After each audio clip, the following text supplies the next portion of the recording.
Abraham Yitzchak Adam Yisrael. Hallelujah. Elohei Ha'olam. Hallelujah. Lord of the world. God of all the powers from on high. We give thanks and praise for the Most High for having blessed us, enabled us to be here on another Shabbat day. Being able to do what is natural, to jump out the way of the lawnmower. Who's trying to mow us over.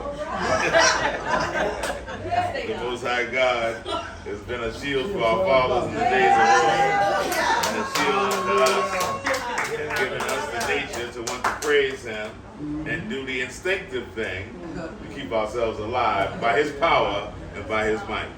So when I say keep ourselves alive, it's not us keeping us alive, but we are mindful that it is He that has made us and not we ourselves. But it's in keeping with His law, in keeping with His word, we receive His mercy and His grace, and that's how we keep ourselves alive. That's right. It said, all those that hate me love death. So as long as we love the word of the Most High God, we love life, and He will protect us in life and keep us here. Hallelujah. Because there's been many attempts to wipe Israel out now. Yes. There's been multiple conspiracies, high and heavy investments, allies coming join together to say, come, let us cut them off from being a people, that the name of Israel will be no more. It said, but no weapon that is formed against us shall prosper. Some trust in horses, some trust in chariots, but we will trust in the name. Hallelujah.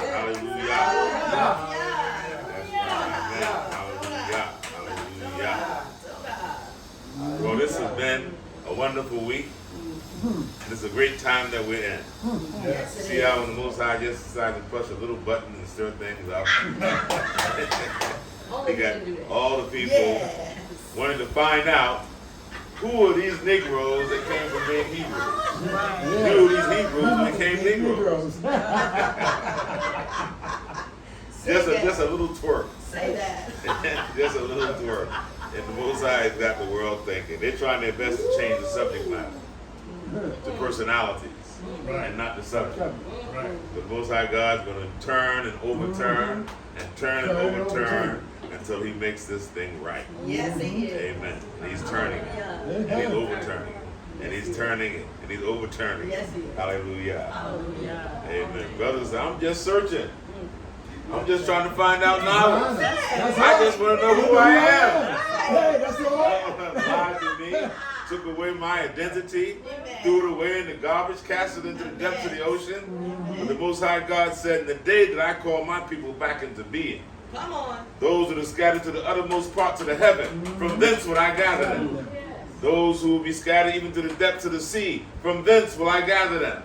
Those who are scattered to the four corners of the earth, I'll search them out. I'll wake up hunters to go into the forest and hunt them out. I'll wake up fishermen to go into the sea and fish them out.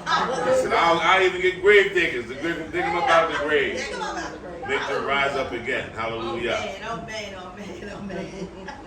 See, they got some grave diggers around. They said they found the tomb of Cleopatra this week.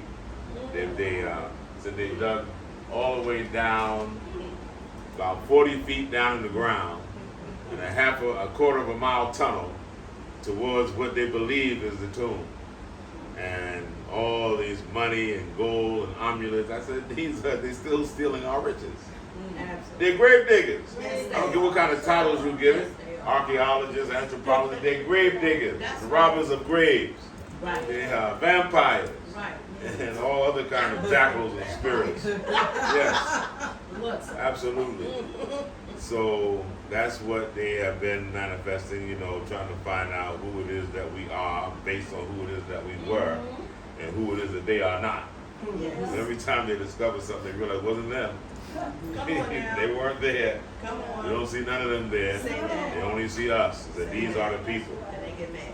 And they get upset. And when they get mad, I ain't just about upset. They get mad like mad. What mad really means? Like lose your mind. Yes. Mad. They lose their mind, man. Well, that's what we see going on here. They're gonna keep on losing their minds some more. Every time we find our mind, they're gonna lose theirs. That's right. Hallelujah. The more we find our mind, the more they lose their mind. Hallelujah. Hallelujah. So today's lesson, we're going back into the book of Bereshit, the book of Genesis. See how they changed up everything? Genesis, Deuteronomy, Exodus. Right. All these landmarks they done tried to get rid of. Right. And got us, thinking a whole nother way. Changed our mind all the way around. We up in the east here, talking about the book of our beginnings, and they giving us some Greek nonsense. Anyway, we done found ourselves the book of Bereshit, chapter 18. Book of Genesis, chapter 18.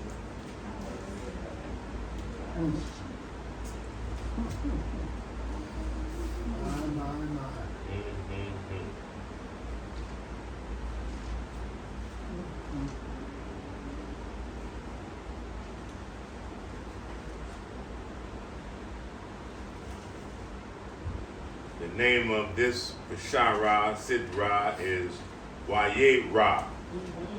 Wayerah. It's the first chapter, 18th chapter, first verse of the book of Bereshit. And as we usually do, we're going to give reverence to the Word of God by blessing the Word of God before we go into the Word of God, to make sure that the proper invocation and the proper forces and spirits are with us, so we can garner the truth and the proper direction out of this Word and may not be led astray. I say that humbly because so many people read this same Word and I don't know where they went when they were traveling down the road of it, but they didn't end up where they were supposed to, according to the reading of the Word. So we don't take it for granted. We want the Most High to lend us His spirit of discernment, knowledge, wisdom, and understanding to rightly study and divide this Word and come up with a correct understanding as we go into it. So if we may rise for a moment, we'll just say the blessing. Baruch et Yehovah HaMavada, Baruch Yehovah HaMavada, El Wa'er, Baruch Atah Yoleinu Melech Olam, Asher B'Kavanu, Mikol Amin V'Nathanu, Et Torotho, Baruch Atah Yehovah Notein HaTorah. Bless ye Yehovah, who is to be blessed. Blessed be Yehovah, who is to be blessed, forever and evermore. Blessed art thou, O Yehovah, our God, King of the universe, who has selected us from all people and has given us thy law. Blessed art thou, O Yehovah, giver of law. Hallelujah. Amen. Selah. Yoshe. Hallelujah. Amen. I'm going to read the first 3 verses in Hebrew, and then we will continue on in English. And so the first verse starts off with Wayerah, Eloi Yehovah, Be'al-Ne Mamre, Wehu Yalshe, Pe'tak Ha'al-Hel Keham Hayom. Hallelujah. Yes. First verse. And it's so important when you read this. It's so interesting how you can go so many different ways when you are trying to bring about an understanding in another language from a language that has an original understanding. Now, most of the books here will say, Wayerah Eloi Yehovah Be'al-Ne Mamre. And the Lord appeared unto him in the terebinths of Membre. Now, when you say Wayerah, it can also take on the meaning, and the Lord appeared unto him, is that the Most High God came into appearance and came into person of. You see the difference in that? See, it said, and the Lord appeared. That appearance could be like you had a vision of God. Mm-hmm. It could mean like you saw something. Mm-hmm. It could mean like you had a vision. But the more correct understanding is that the Most High God appeared in the person, made himself manifest. The other verse is going to reveal that, because you're going to see 3 men. Mm-hmm. So it came that the Most High God appeared, made himself manifest, made himself available to our comprehension. And this time, he's talking about Abraham, but I'm using the Allah in the sense that the power of that name. Wayerah. And it says in the terebinths of Memre, what it really means amongst the big oak trees of that area. See, the terebinths are like oak trees of Memre. You know, we have names here in Ghana that we always question the origin. If you ask people about the origin of the name, they give you a nice explanation out of the tongue of the land. It almost kind of throws you off because they got a place here in the western region called Shema. Yes. They said, wait a minute, now that place is called Shema? Yes. They got a place here called Moreh. He said, wait a minute, that mean the ancient Moreh in Egypt? They said, oh no, actually in the tree it means. I said, no, I think it means something else. Yeah. You got to do some more research. We got names around here in the western region called Axim. The ancient city where the Queen of Sheba ruled in Axum. All the way back in Kush. We even got a city here, a village here that they call the cleanest village in all of Ghana, called the village of Kushia. I said, wait a minute, that's the ancient name of Kush. In fact, I was invited to go there this week. It's been canceled for another week, but I said, no, there's some ancient landmarks here. And our forefathers named some places here to also stir up our pure minds by way of remembrance. And when they came here, we had certain landing points here and certain places here. So this is by the terebinths. They say terebinths. What does your book say? Plains of memory. Plains of memory. See how they can go from terebinths to plains, and then in some like they say amongst oak trees, you know, like forests and groves they have there. A memre, almost like Moreh. It said, and he sat in the door of the tent in the heat of the day. That's what you're supposed to be doing, you know, in the heat of the day. You know, when we come through the period of capitalism and slavery, they make you work all day. Sometimes the day you ain't supposed to be working. You're supposed to be sitting down, chilling out, taking a siesta until that sun chills out and you can get back to work. But how many people be up here working at 1 o'clock in the afternoon, 2 o'clock in the afternoon, and that sun is beating down on you? You know something about that ain't normal? But they say you're working from 9 to 5. Who made that up? Right, that part. Yeah. So they were working us all day long. Sun can't see in the morning, can't see at night. And somebody said that's too long, too hard. People, you know, living too short a life. You don't get your money's worth. They give them some sense to it, but even with that, working at the heat of the day, everywhere else in the world except for the West, you go in the heat of the afternoon. In Africa, in Asia, down in South America, people are taking a siesta. They're taking a nap. They ain't out there trying to be fighting with that sun out there, working at the height of that sun, and have a stroke. You didn't read that, so the sun should not smite thee by day, nor the moon by night. Well, don't be out there competing with no sun by day. Get up early out there with the early hours, when you get a little bit of cool breeze in the morning. When that sun gets up at its height, take a hike. Find you a siesta spot, get under a tree, get under a terebinth in some shade like Abraham was, and you might see God's appearance. How about that? You might get some wonderful thoughts about what you need to do for the rest of the day. You might hear God talking instead of you talking to God, cursing him. Lord, this master got me out here working all day. This master got me out here sweating. He's trying to kill me. He said, that's because he's your master and not me. Come on now. That's right. I teach you how to live and number your days and your hours of the day. And you out here trying to compete with this hot sun. It's 38 degrees Celsius. That's about 101, 102 degrees. What you doing out there at 12 noon and 1 o'clock? And 102 degrees. That's what the temperatures are. Here, down south, it might be 32, 33. You go up northern region, it's 38, 39 degrees. You got to know what season you in. You got to know what time of the day you in. You got to know where you at. So Abraham was where he's supposed to be in the heat of the day, chilling out in the door of his tent at the terebinths of Memre, and he saw the appearance of God. Hallelujah. Hallelujah. It says, Wayish Anoy, Wayerah, Wahine, Shalal Shor, Anashim.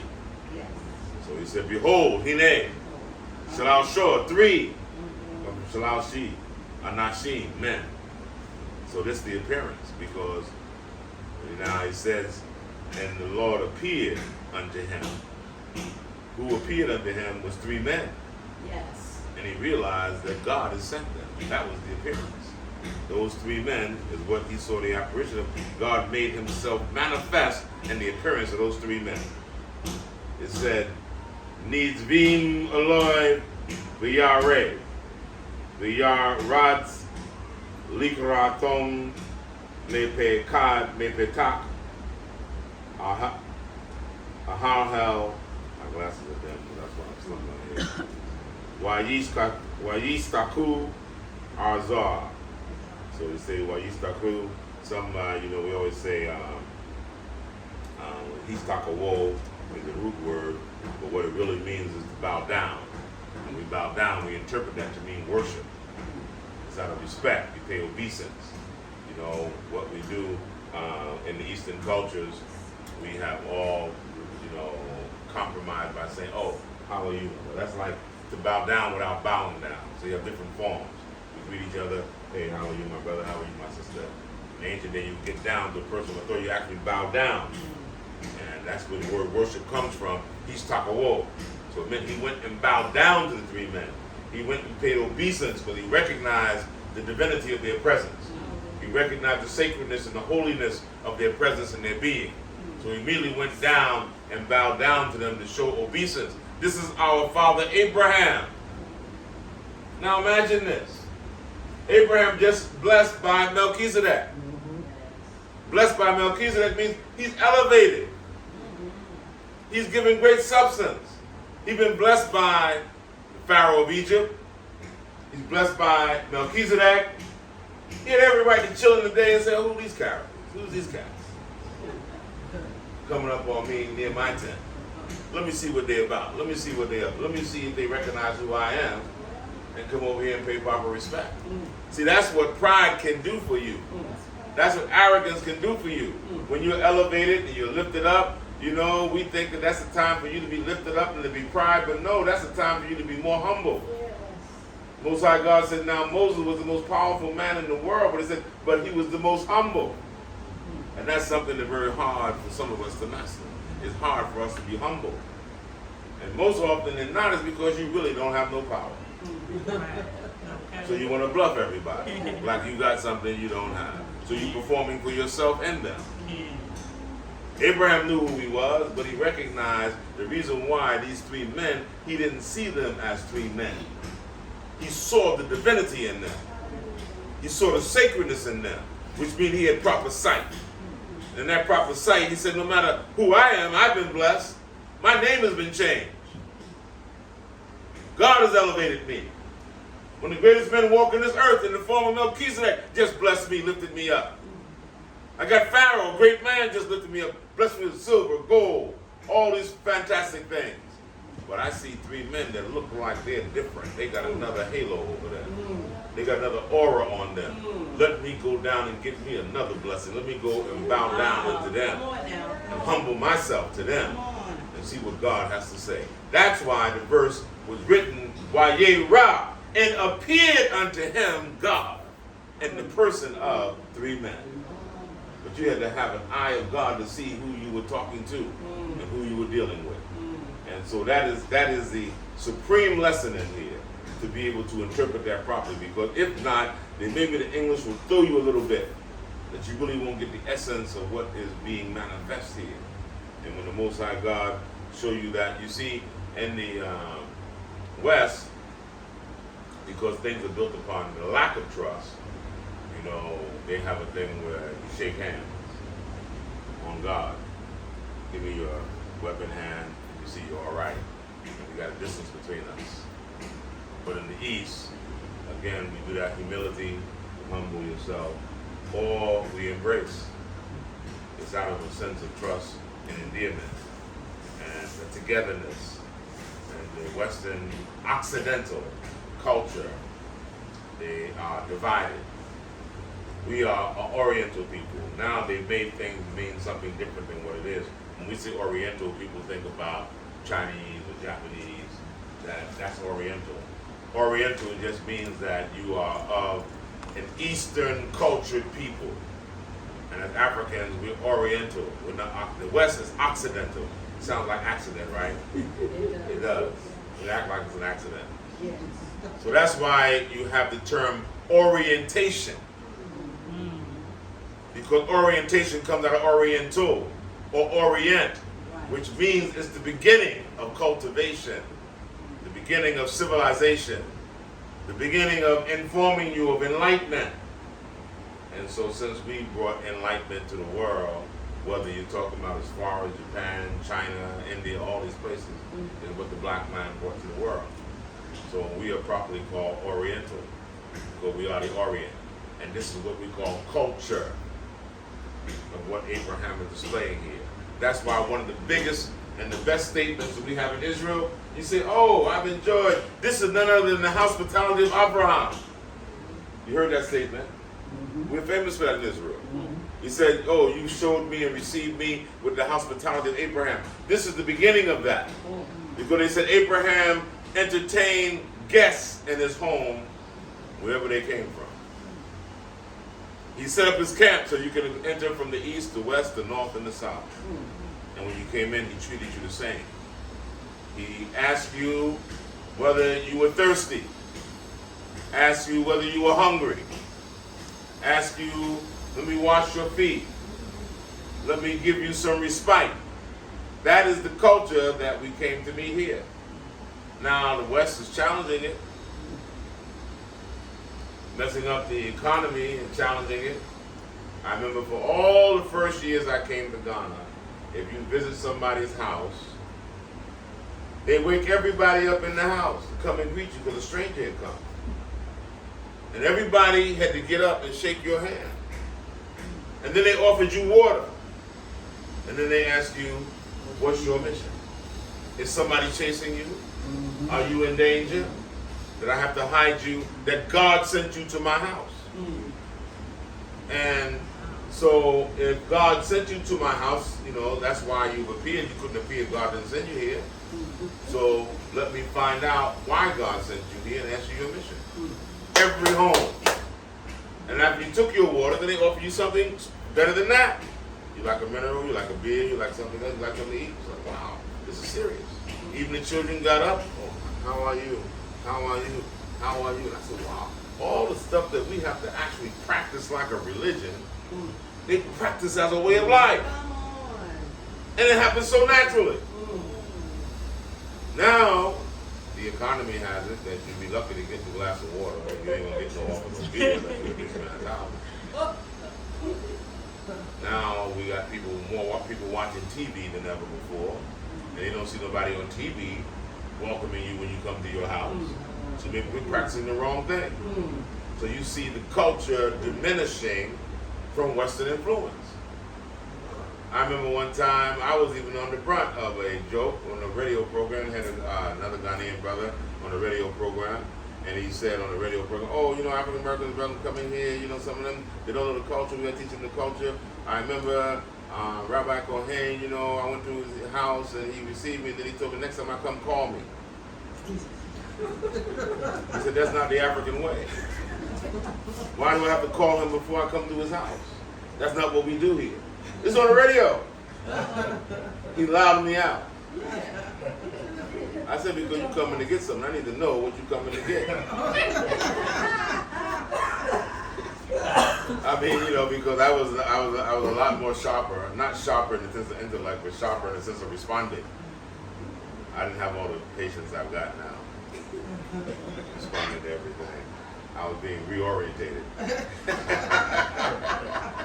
So a couple of years later, the brothers at the Shabbat service, we had new brothers there, and they were talking, they were telling, you know, you have to calm down a little bit, you know, because you come into another culture, and you people coming from the West, see, y'all have been in trouble over there, y'all are more aggressive, you're wilder, you know. See, Kohen used to be like that, but see, he's calmed down now. I said, "Oh, really? That's how you saw me?" Because, you know, every little thing combative. Hey, what are you doing changing up the language, man? Changing up the language. I'm here. Talk so I can hear you. Let me sit up at the table and change the language up till I'm here, man. I want to hear what you got to say. Every little thing. I'm on edge with it. I'm on edge with it. I'm on edge with it. And, but after a while, you start to chill out and you start to see things. Say, okay, I see it. Because we come in such a dynamic. There's already a lot of pressure for people to comply with what the West says is correct. And then we come in also with that reference as if we are the standard with our Western behavior and culture. And it's like, it's not the standard. It's the standard we're trying to run away from. Right. We got something to bring that's of worth, but not all that baggage we carry with us. Yeah, so, you know, we already in the hood and can't talk to each other. What you looking at, nigga? I was just looking at that beautiful shirt you had on. I'm sorry. That's so true. You stepped on my sneakers, man. Oh, gee. I'm sorry. I'm sorry. Boom, boom, boom. Right. Oh. Won't step on nobody else's sneakers. Right. How you doing this morning? Good morning. We bring all that God. We can't even get good morning. Right. How are you? Right. So it's a whole lot. I told a story, you know, I watched something the other day. We were on TV yesterday, in fact, and they had this guy who was all in a wheelchair and paraplegic and everything, and he got in an accident. A friend came and asked him, you know, well, how you doing? He said, how am I doing? Look at me. I'm a paraplegic. Look at me. And I had a real life experience like that. I was, you know, some years back in New York, and I had a brother that I knew, an older brother. He used to be a number runner, and he used to have money and pretty clean in the neighborhood. And one day I seen him look wretched crossing the street. Shirt was not buttoned up properly. Looked like he hadn't washed out his mouth. White ring around the corners of his mouth like he was slobbing. Hadn't washed his face and everything. And I said, hey, man. I said, hey, how you doing, Herman? How's everything, man? He said, how the F I look like I'm doing, man? You ain't got no damn eyes. Look at me, man. I'm effed up, man. And you ask me, how am I doing? I said, whoa, man. Evidently, you had a bad night, a bad day. But I realized how redundant our questions are sometimes. You say, how you doing to somebody, and you just assume some stuff is evident how they doing. They ain't doing that good at all. And it's like they rubbed in like you just want me to say it? Look at me. I'm not doing well at all. And that's how you get into a situation in the culture that you have to, people got to ask you to do something that is obvious. You obviously see a person needs something. And you say, they didn't ask me. You don't go and give them that something that you see they need because you see they need it. You wait and see if they ask you. But doesn't it feel good when someone on their own gives you something that you need and then you don't have to ask them? You say, wow, thank you. You know, it's just what doesn't have a different feeling to it, different vibration to it. And I suppose we brought that back into our culture. Because that is our culture. Hallelujah. Yes. But the West has made it so hard to survive. You live in the jungle, every leaf that turns, you look at it, what is that? Is that a snake under there? What is that? That's a scorpion? Well, you in the jungle. And you live by your instincts. You survive by your instincts. And sometimes people got to teach you how to, you know, calm yourself down. So, in that respect, this is what happened to us, you know, in the wilderness. All of this thing here is before we go into captivity. We go into captivity in Egypt, and all of a sudden you got to live by your instincts for harsh activity. That's why when we came out of Egypt, Moses had to give us the law again. I got to teach you again the law of how to treat one another, because you've been living in bondage. What did Moses say to the Most High? The second time Israel rejected him, he said, Lord, the people have been, their minds have been made hard to bondage, so they can't receive the message of redemption that you sent to me to them for. They don't want to hear nothing about freedom. Their minds are so oppressed, they can't hear my words. And that's why the Most High has to bring us a way we know not, with these entertainers, with these athletes, making them say a little something. But that's who our eyes are on. So we hear a Kanye West say something. Whoa, Kanye said what? What? Wait. Kyrie, the basketball player, the million, he said what? So the Most High gets our attention through these ways because our attention has been scattered.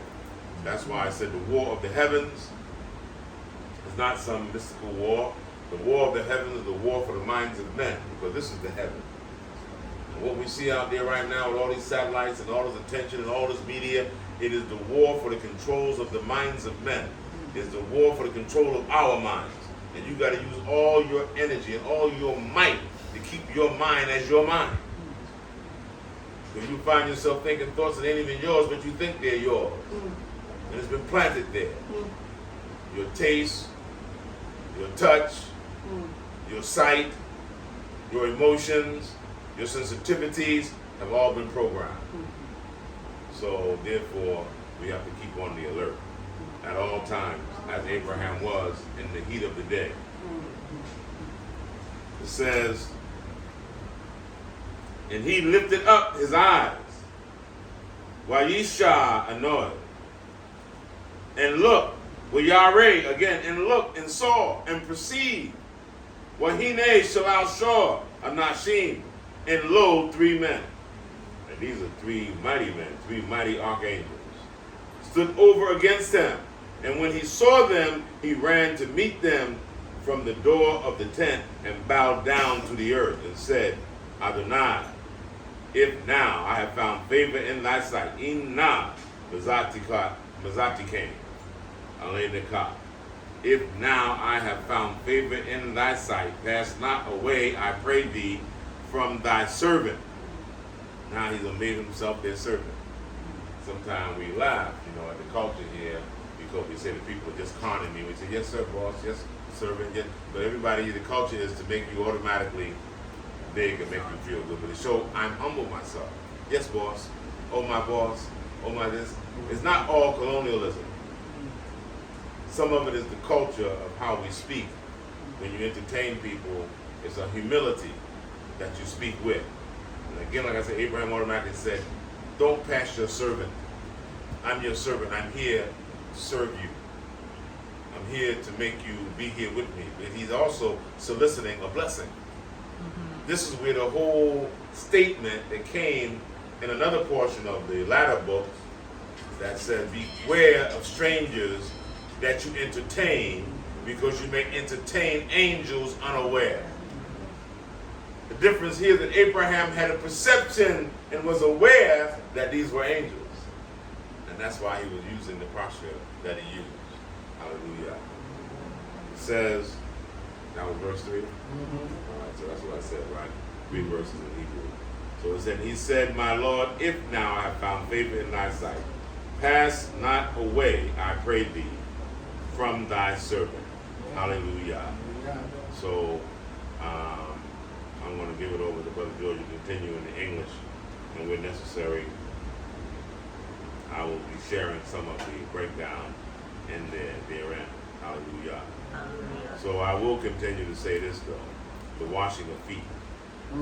It was a sacred ceremony that we used to perform in the East, that we walked barefooted, we walked with sandals.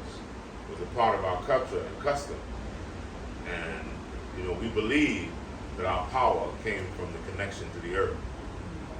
Walking barefooted was not a sign of poverty that you could not wear shoes. It was also a culture, but we believe when your feet touch the ground, the Mother Earth gives you power, gives you gravity, gives you a sense of foundation. So we walk with that power barefooted. And when necessary, you dress up, you might put on shoes for an occasion, sandals for an occasion, but that's not how we move. I remember when they had the scripture, when they described David being called in from the fields after the anointing oil did not flow on his brothers. And then Samuel said to Jesse, this is not all your sons, is it? He said, well, these are all the ones that count. Meaning that these are the sons that are mature. These are the ones that you said you come into my house, and Most High said the next king of Israel is in my house. These are the ones that qualify. And so even Samuel himself, when he saw David's brother, said, this has got to be the one, because this one is tall, strong, handsome, everything.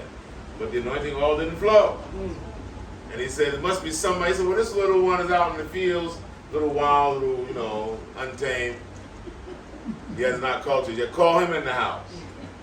And he said, go out to the fields and call David. David came in there barefooted.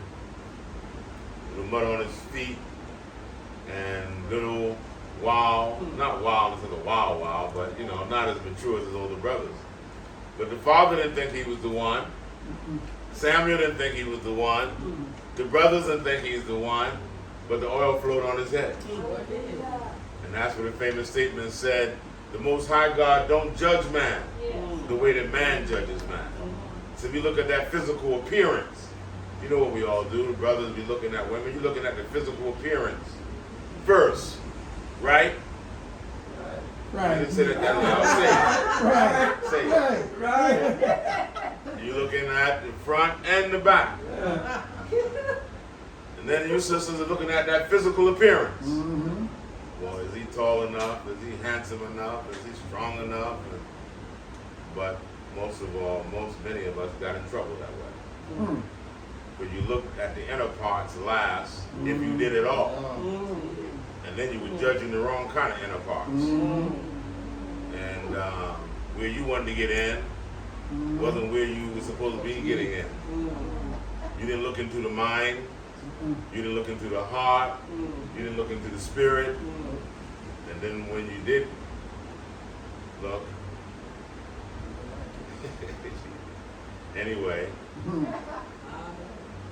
it said that the Most High God said that he saw in David a man after his own heart.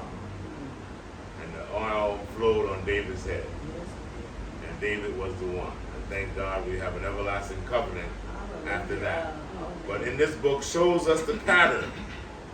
Shows us the pattern of what we should look for, how we should look. And that's the portion of what we see here today. So in those days, you know, we walked barefooted. And so it was a sign of refreshing hospitality to say, I'm going to offer you some water to wash your feet. Or even wash your feet. With a custom that kept alive. We see the custom here, and even when you go to what they call the New Testament, right down to where Yeshua, one of the first last acts he had with his disciples was washing of feet at the Pesach. So, in that respect, one of our great leaders, Rabbi Matthews, when you see the 12 principles of the Hebrew Israelite order that he started, you had in there one of the principles that they believe in all the full rites of the Passover, including the washing of feet. That's how they kept the Passover. So this is a sacred ceremony, just like we saw last week, the bread and the wine. The bread and the wine didn't come with no communion with Christians. It didn't come with the Pesach with Yeshua and the disciples. Bread and wine is an ancient custom that our people fulfill. Because the first thing these angels are going to be offered is some bread also, besides the washing of their feet. So these are ancient customs that we have. I remember my grandfather in North Carolina. I don't remember ever my grandfather with shoes on. My father's father. In fact, I remember him coming in the house. I remember his footsteps. I remember the wooden floor. He liked to go fishing. I always see him coming in there with his shoes on. So if my sister Zipporah was here, she would tell you the first thing that we like to do when we got to my grandmother's house down south to take off our shoes. Because I marveled at how they can walk around down there with no shoes on. I couldn't do it. This little thing, you're jumping around, rocks and pebbles. You got these soft feet. Soft feet, you can't walk on it. We can't do it. I can't even walk on the sand here when it's hot. That's right. It's not sand. And then children. But they walk on there, they walk all around, walk in the woods and everything with bare feet. But I did admire it though. I couldn't do it, but I admired it. Yeah. But they knew the earth and the earth knew them. Yes. They had a sensitivity of the elements. They had a sensitivity of this world we live in. Some of us, our feet ain't never touched the ground. Right. I mean, then we came up with platform shoes. Yes. You way up there. End up with those bad knees and everything else. After years of platform shoes and years of high heels. Sisters, I don't know how y'all do it. Yes. Walking on your toes. Yeah. Gotta be balanced, gotta be cute. Yeah. All that. You gotta walk around just to look nice. And anyway, but it's a challenge that we put ourselves through. Trying to be cute, trying to be something else. Most High God already made you beautiful. Right, hallelujah. Most High God made you the most beautiful creatures in this world. That's right. More beautiful than the flowers, the birds, the plants, everything else. Especially a white Sparkle, woman. sparkle better than the stars in the sky. No, you got us in trouble because they always want to be. Yes. See, they got a right to use lipsticks, but they ain't got no lips. No They gotta lips. paint some lips You on gotta it. paint their You got lips. You got lips. Sure. So you ain't gotta paint nothing. Put some nice oil on it. They looking for their lips. They gotta get them a Perhaps they can paint some lips so you can see something. See something. But yours is seen. Yes. You know, so you get blessed with all of that. They got to get all this padding and everything, and all this other stuff going on. But look how we have been endowed Yes. from on On high. high. Hallelujah. Amen. So we're going to continue with the fourth verse. George, you can continue in the English. And we'll continue on with the lesson.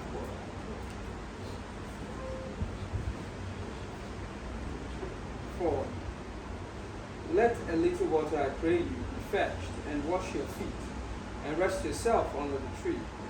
And I will fetch a morsel of bread, and comfort ye your heart. After that ye shall pass on, for therefore are ye come to your servant. And they said, do so as thou art said. And Abraham hastened into the tent unto Sarah, and said, make ready quickly 3 measures of fine meal. Knit it, and make cakes upon the hearth. And Abraham unto the herd, and fetched a calf tender and good, and gave it unto a young man, and he hasted to dress it. Now they say the young man was Ishmael. Some of the commentary and all of that, because Ishmael was a young man, and yes, they gave it to the young man, but they say that it was Ishmael was the young man that he gave the charge to. And some even predict that it was around the time of the Abib that the angels came, because they made unleavened cakes. These are all tradition and legends that are spoken. Not here, but commentary provides some of this information that lends credibility to it. Doesn't say it's fact. That's why I put it in the sense of tradition and what tradition has said. And so you also see here the tradition of him having meat, meaning beef or flesh, with the calf, with milk and cheese. And so if any of you follow part of the kosher laws, many of our community judge or are judged by virtue of being kosher. Kosher is a Yiddish word. It's not Hebrew. We deal with tahar. We deal with clean or unclean. And so what they say is that you cannot have meat and dairy products together. And so some will even judge your home based on that. They won't eat in your house. If you come, they come to your house, and you don't have separate dishes for the dairy and separate dishes for the flesh. They will say your home is not kosher, so I can't bother with eating from your home, because your home is loud to or they won't say loud, they say not kosher. So that's a kosher law. But then, according to this, you will see that Abraham is serving meat and milk together. Now, our community in Ethiopia, amongst the Beit Yisrael, whom they miscall Falasha, they eat meat and milk together. Why do I bring them up? I bring them up because they have kept like ancient law without no influence from Mishnah, Talmud, any of that. They keep the law according to how it was given in the days of Moshe. They have at least a 3,000-year history of the law. And what they don't even say many times, when the first French Jews, Europeans, came and met up with that community under Joseph Halevi, who was a student with Jake Faithlovich, they discovered how to properly slaughter animal to make it even kosher. Because they slaughtered the animals the ancient way, without pain and without torture. And it's from there that they got to be able to sharpen up and make even more up to date how to slaughter an animal properly out of that community. So I say that if you're following that, then you're doing that like you're a vegetarian. You're doing it for more appropriate dietary reasons. That you don't want to mix dairy products with meat products. They say that it's not proper for your digestive season. But nobody should tell you that it's against the law, is my point. If you choose to do that, it's fine. It should be for dietary reasons that you want, just like you choose to be vegetarian. Fine, because you want to be a little more sharper on your diet. But you shouldn't say that as a Hebrew, you're not allowed to eat no lamb or no goat. But that's not the law. You can, as I said, upgrade it. You can do better. You don't have to eat no flesh. You don't have to put that in your diet. And you will probably feel better. but nobody should tell you that you have just sinned because you've done that. So you'll get to that portion in there. 8. And he took butter and milk and calf which he had dressed, and set it before them. And he stood by them under the tree, and they did eat. And they said unto him, Where is Sarah thy wife? And he said, Behold, in the tent. And he said, I will certainly return unto thee according to the time of life. And lo, Sarah thy wife shall have a son. And Sarah heard it in the tent door which was behind him. Now Abraham and Sarah were old and were stricken in age. And it ceased to be with Sarah after the manner of women. Therefore Sarah laughed within herself, saying, After I am waxed old, shall I have pleasure, my Lord being old also.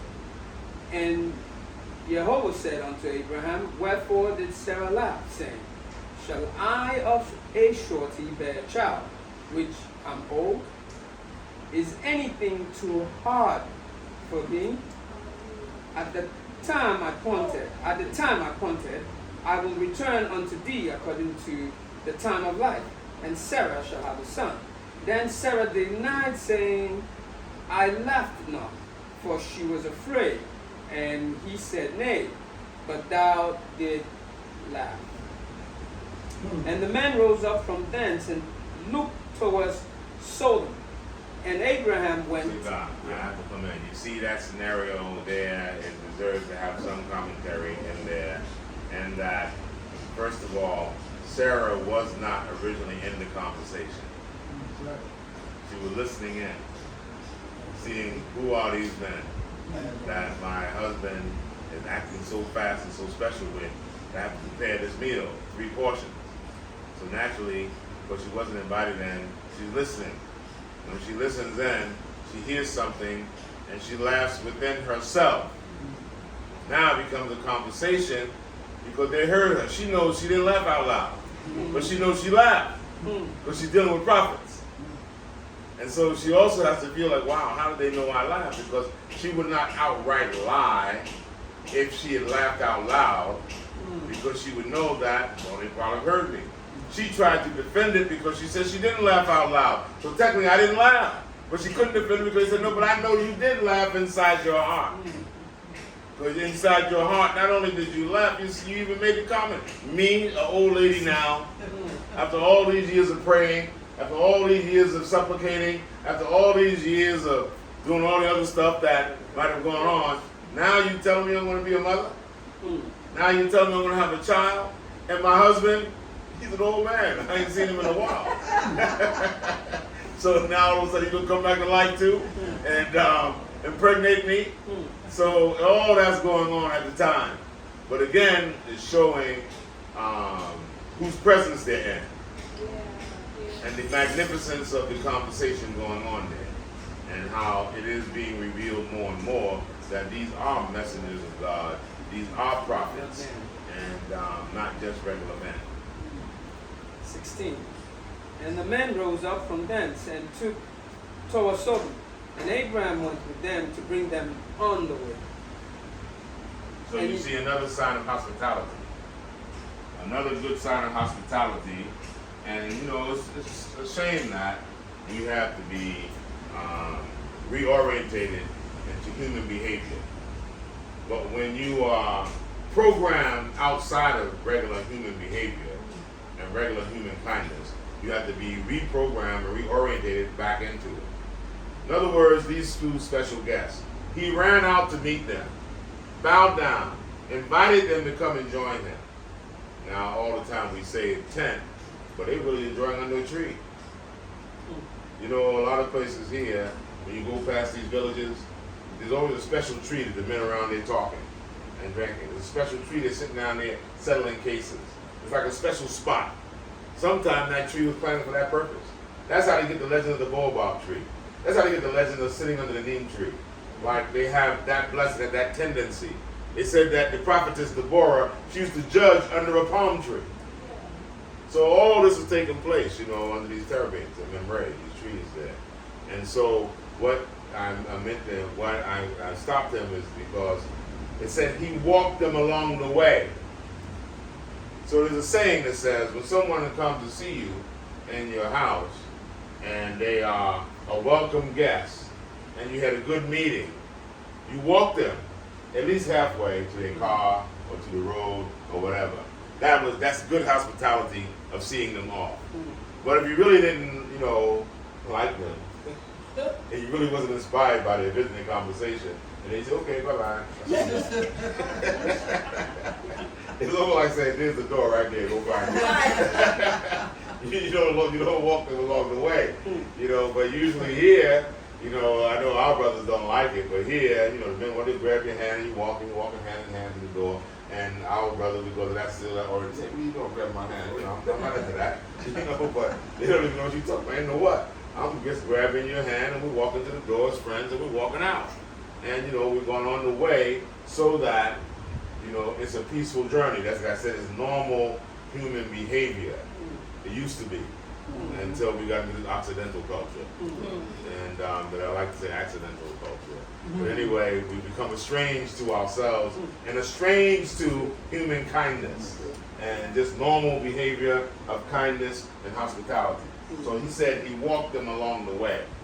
And it's good he walked them along the way because, honestly speaking, all of us, if you admit, isn't that when you walk them out that you get that real stuff in that you couldn't talk in front of everybody else? When you walk into the car, you walk by and say, you know what I want to bring up to you? I want to ask you this question. So and so and so and so and so and so and so. And then you get the intimate stuff out. And so Abraham said, I know you came to see me, but you came more than just to eat some milk and some cheese and some calf and to tell my woman and me and two old people that we're going to have a child. And then I know the three of you didn't come and tell us that. Are you on another mission too? Is something else going on too? Something else that I should know, but he had to get free himself just to walk with them to be able to get that information out. 17. And the Lord said, shall I hide from Abraham that thing which I do, seeing that Abraham shall surely become a great and mighty nation, and all the nations of the earth shall be blessed in him. For I know him that he will command his children and his household after him, and they shall keep the way of Jehovah to do justice and judgment, that Jehovah may bring upon Abraham that which he had spoken of him. And Jehovah said, because the cry of Sodom and Gomorrah is great. So another key here that we cannot look over. One of the key reasons why the Most High invested in Abraham was because of what he just said. I know that you will keep my covenant and you will teach your children to do so, that this will not die out with you. There will be a continuity. And you will teach your son, and your son's son will teach his son, so that because I know with you, this thing will not die. And it's because of that that I'm investing in you, Abraham, because I know that this will go a long way. And look at us today. In the name of the God of Abraham, the God of Isaac, and the God of Jacob. Oh, yeah. And but that is in that statement. And that's why the Most High God revealed into him, I'm investing into you because in you it's a generational investment. And this thing will carry on. And I know that for years to come, people will talk about the God of Abraham. Hallelujah. We say we're the sons of Jacob. We say we're the sons of Israel. But it's the God of Abraham, the God of Isaac, and the God of Israel that we come to know. And all that's bounded up in this statement that the messengers are saying why the Most High God is investing in you, Abraham, and why he's putting his bill with you. And I'm going to let the nations know that you are a prophet. So I'm telling you what's going to happen because you will influence many nations. And those nations will know that you are a prophet. So now, they even got a word that they call it now. They call it the Abrahamic religions. So when they say the Abrahamic religions, that means Christianity, Islam, and Judaism. They call the Abrahamic covenant even. Even the last covenant that this guy, Kushner, who was the brother, son-in-law of Trump, on those special missions and all that, what they went around with, the so-called peace accords, that they sold in the Middle East in this last administration is called the Abrahamic Peace Accord. They sat down with all of those who profess Abraham as their father to find a common ground, a common denominator to put the fractions together. And it's the first time they've ever received any emissaries from the state of Israel, but they were all in protest, siding with the Palestinians. But under the Abrahamic Peace Accord, invoking that spirit, invoking that blessing, they've been able to come up with this proposal. Now, whether it lasts or not, that's another chapter. I won't comment on that one on camera. 20. And Jehovah said, because the cry of Sodom and Gomorrah is great, and because their sin is very grievous. And I will go down now and see whether they have done altogether according to the cry of it, which is come unto me, and if not, I will know. So see, the Most High is so just in all his ways. Whenever there was a great indictment against the activities of man on the earth, the Most High God would say, I'm going to go down and investigate it myself. That's why the name of this chapter, this Sidra, this parasha is so important. Wayerah, Wayerah, meaning and appeared God in the person of these three men. And what he just said, the Lord heard a cry of wickedness in Sodom. And he wanted to go down himself to see. And that is in the person of these personages. That is God in the person of going to check out the cry of Sodom. And Sodom was so wicked. You couldn't believe some of the things they did there, but it's some of the things we see here. Look at the January 6th attack on the Capitol building. That is past 1 year, right? And they're having a hard time finding appropriate sentences on the people who are caught on camera violating, physically violating, breaking windows, breaking down doors, verbally violating. Hang Mike Pence. Where's Nancy at? Kill him. So the obstruction of justice on cameras, testimonies, everything, but they have a hard time finding appropriate justice. But they found time for one black man, That's right. Grandmaster J, who was talking about protecting black people who happen to be an Israelite. They don't talk about all that. That's right. Yeah, right. They found him guilty. Guilty. Sentenced to 7 years. Yep. They can find just us Right. the sentence. That's right. But when it comes to them, they can't find the fault. That's right. They can find an ex-president that can lead an insurrection against a nation Exactly. called anarchy. And he can still be a leading contender for a major party to run again. Right, to run again. Right. Trying to figure out if there's any evidence to prosecute, any evidence to indict. Yeah. So we still see the imbalance of justice and how it ends up being just us. Wow. So if the Most High, who's the great judge, Gadol Dean Gadol, the mighty judge, will take time and say, let me investigate to find out if what I'm hearing is true, then how much more we, man, who only derive our ability to judge based upon the profession that you believe in truth in the beginning anyway. And he said, do you swear to tell the truth and nothing but the truth, so help you God? Meaning God has to help you to tell the truth because you've been so deviant that you can't tell the truth without God's assistance. I mean, yes. Because your human instinct has been altered to lie to save yourself if necessary. So in the instinct now to save yourself, your instinct is to lie, so you need God's help to tell the truth. To remove your own instinct to save yourself, you lie. So with God's help, I'm going to try to tell the truth, even if it hurts. Don't you guys say, even if it hurts? So it is easy to tell the truth and don't hurt. When you're talking about somebody else, no, she did it. I saw her. Right. But did you eat part of the food? Well, what was in that food again? I didn't eat that for you. But you, no, she did. She stole it. She stole the goat. But did you eat part of that goat? Well, what's that goat that we ate? When it's going to indict you, you need help to tell the truth. What it's going to think of somebody else, your instinct is keen, sharp. You know, they did it. They did it. So, in that respect, we see that Sodom, they used to have some stories that came out of Sodom. You know, Abraham's servant had gone through there, Eleazar, and his servant went through there one day on a mission. And he said that when he stopped there at night, he had a real heavy package with him. It was a coat, fabulously made, got in the market of Damascus. Coat had so many beautiful prints in it, gold in it. It had like a gold chain cord in it. And he said the person invited him to the house to spend the night with him, hospitality. So he spent the night with him, fed him and everything. But in the morning, he got ready to go. He said, so where's my package? He said, what package?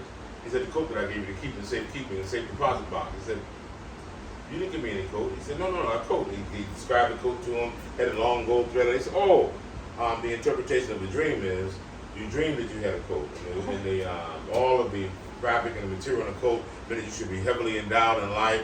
And the gold cord, you said the gold cord means you have long life and live long. He said, I didn't have no dream. I gave you my coat to possess. Give me my coat. And so, he said, no, you had a dream. You didn't give me no coat. And so Eleazar argued with him. And so it ended up happening that they went to court. And the judge in the courtroom sided with the man who was telling the lie. That's what they did in Sodom and Gomorrah. They cheat strangers. Their specialty was cheating strangers. And so then the judge said that Eleazar had some bad blood in him. So the man should hit him in the head to spill the bad blood out of him. And he hit him in the head and he spilled the blood. And he said, now you owe him. You owe him for the bad blood that he spilled out of you. And so to make a long story short, without all of it, it said that he hit the judge in the head. So now you owe me for spilling the bad blood, and you hung out with you, take and pay him. He said he had to get out of town. He had to get out of town to get out of Sodom. So people didn't want to pass through Sodom. Even to pass through there, you could be cheated. You know, and something will happen to you. All the kind of methods they'll throw to you. They'll bury you alive with just your head up. They'll put honey on your head, and then these ants, the driver ants, they would spread around there for punishment. So it was wicked. We only hear about Sodom and Gomorrah for the obvious reasons, the homosexuality and all of that. But the wickedness in the city meant that they had no courts of justice, no court of law that can guarantee you justice if you pass through there and any harm was being done to you. That's a sign of a broken city, of a broken system. They don't talk about that part of Sodom and Gomorrah, the broken system, the broken down laws, the conspiracy to cheat, the conspiracy to embezzle. All those things were going on in Sodom and Gomorrah, and what these angels are operating for the Most High God was going to check out and find out if it's true. 21. I will go down and see whether they have done altogether according to the cry of it, which is come unto me, and if not, I will know. And the men turned their faces from thence and went toward Sodom. But Abraham stood yet before Jehovah. And Abraham drew near and said, wilt thou also destroy the righteous with the wicked? Peradventure there be 50 righteous within the city. Wilt thou also destroy and not spare the place for the 50 righteous that are therein? That be far from thee to do after this manner, to slay the righteous and the wicked, and that the righteous should be as the wicked, that be far from thee. Shall not the judge of all the earth do right? And Jehovah said, if I find in Sodom 50 righteous within the city, then I will spare all the place for their sakes. And Abraham answered and said, behold now, I have taken upon me to speak unto Jehovah, which am but dust and ashes. Peradventure there shall lack 5 of the 50 righteous. Wilt thou destroy all the city for the lack of 5? And he said, if I find there 40 and 5, I will not destroy it. And he spake unto him yet again, and said, peradventure there shall be 40 found there. And he said, I will not do it for 40's sake. And he said unto him, oh, let not Jehovah be angry, and I will speak. Peradventure there shall 30 be found there. And he said, I will not do it if I find 30 there. And he said, behold now, I have taken it upon me to speak unto Jehovah. Peradventure there shall be 20 found there. And he said, I will not destroy it for 20's sake. And he said, Oh, let not Jehovah be angry, and I will speak yet but this once. Peradventure, 10 shall be found there. And he said, I will not destroy it for 10's sake. And Jehovah went his way, and soon as he had left, communing with Abraham, Abraham returned to his place. Chapter 19. So you see here the art of negotiation. The art of negotiation. Abraham is thinking in his mind, he knows his nephew is there. And if these angels are going to destroy the place, I got to plead for my own nephew, my own brother, as he would call him. So in that respect, he said, now, if my brother was keeping to the faith, he knows at least he's got to have some 10 people converted, even if it's just his household. At least his children have to be listening to this and have to be walking correct. And if he's lucky, maybe he got some more people that's following him. So he starts off with the 50. And then he worked from the 50 to reduce it down. And reduce it down. You know, in New York, we used to have a place called Delancey Street or Houston Street. You know, they have a lot of the, you know, Eastern European Jews there. They control the market, a lot of goods. And down there, it's like here. They don't have no prices on nothing. Right. You can't go and say, oh, this is $50. You go there and say, how much is this? They look at you and they say $50. You say, well, I'll give you 30. He said, no, give me 45. And you do this all day. So that's when you got to tell them we're going to chew them down. And so in that respect, you always bargain for everything. And you get your good price. So when we learn to go down there and shop, I got my first retail store doing business, you always know when you go to the hotel, so you ask them, how much is the gross? That means that got you in the conversation. Because you're not supposed to shop retail in a wholesale store. Wholesale stores is just for wholesale only. So you ask for a gross 12 dozen. He said, oh, gross is 144. I said, okay. What about half? That's 72, right? I said, okay, yeah, half of 72. Okay. And you borrow all the way down and say, give me 6. Basically, but he don't want to give you that. Because if you ask for the less, he's going to give you a retail price. Now that he's giving you the gross price, wholesale, you can work your way into around to ask for the 3 you want to buy anyway. Or the 6 you want to buy anyway, you get a better price for it. So the same thing we see here. But Abraham was hoping that at least my nephew has kept his household together. If he's kept his household together, at least with his wife, his daughters, their husbands, we can get 10 people. So that's why in Hebrew tradition is how we come up with a minyan. So the whole idea of a minyan, we're told that you're not supposed to bring out the Torah scroll to read it unless you got 10 men. If you got 10 men, then you can bring the Torah scroll out. So if you have, we got a minyan in it today, we got 10 people, we got 10 brothers, that's what we call a minyan. So if you have 10 people living in a city, you're supposed to develop a place of study, a house of study. You're supposed to say we got a presence here in the town. That's our obligation. But that's based upon your minyan. And the minyan is based upon the fact that if you got 10 righteous people in the city can be spared. Because you do have somebody righteous in that city. Because when the angels cried and said, is there not any righteous in the land? Is there not any truth in the land? If there's no righteousness in the land, no truth in the land, God will come and destroy the land. So he didn't find 10 in the days of Noah because 8 people survived. He couldn't come up with 10. So because they couldn't come up with 10 and only 8, he said, let me destroy it and just save that 8. So he said, if there's 10 people that do remember the laws of God, 10 people respect the laws of God, 10 people trying to be righteous, that 10 can save a whole city without the city even knowing that they were saved because of that 10. That means there's hope. So these numbers are based upon something. And that we believe. So when you come down to that 10 is a sacred number. And that 10 was a minyan. But you'll see in the episode that unfolds, they couldn't find the 10. So they had to just extract them out like Noah almost. Extract them out and let the city be destroyed. But they couldn't find 10 people. 19. And there came 2 angels to Sodom at Eden. And Lot sat in the gate of Sodom, and Lot, seeing them, rose up to meet them. So you see the custom? You see the tradition? He also had an eye. But Lot was a prophet too. But he was sitting in the tent at the door. He saw them spiritually just like Abraham did. And he got up to go meet them. Now, how many came to see Abraham? 3. And how many is coming to see Lot? 2. So you see, they came for specific messengers. The messenger that was to give Sarah and Abraham the prophecy that they would have a son did his job. So we no use in hanging out. I ain't got no work in Sodom. So now the 3 became 2 because those 2 had specific work to do in Sodom, of which the 3rd one didn't. And he bowed himself with his face towards the ground.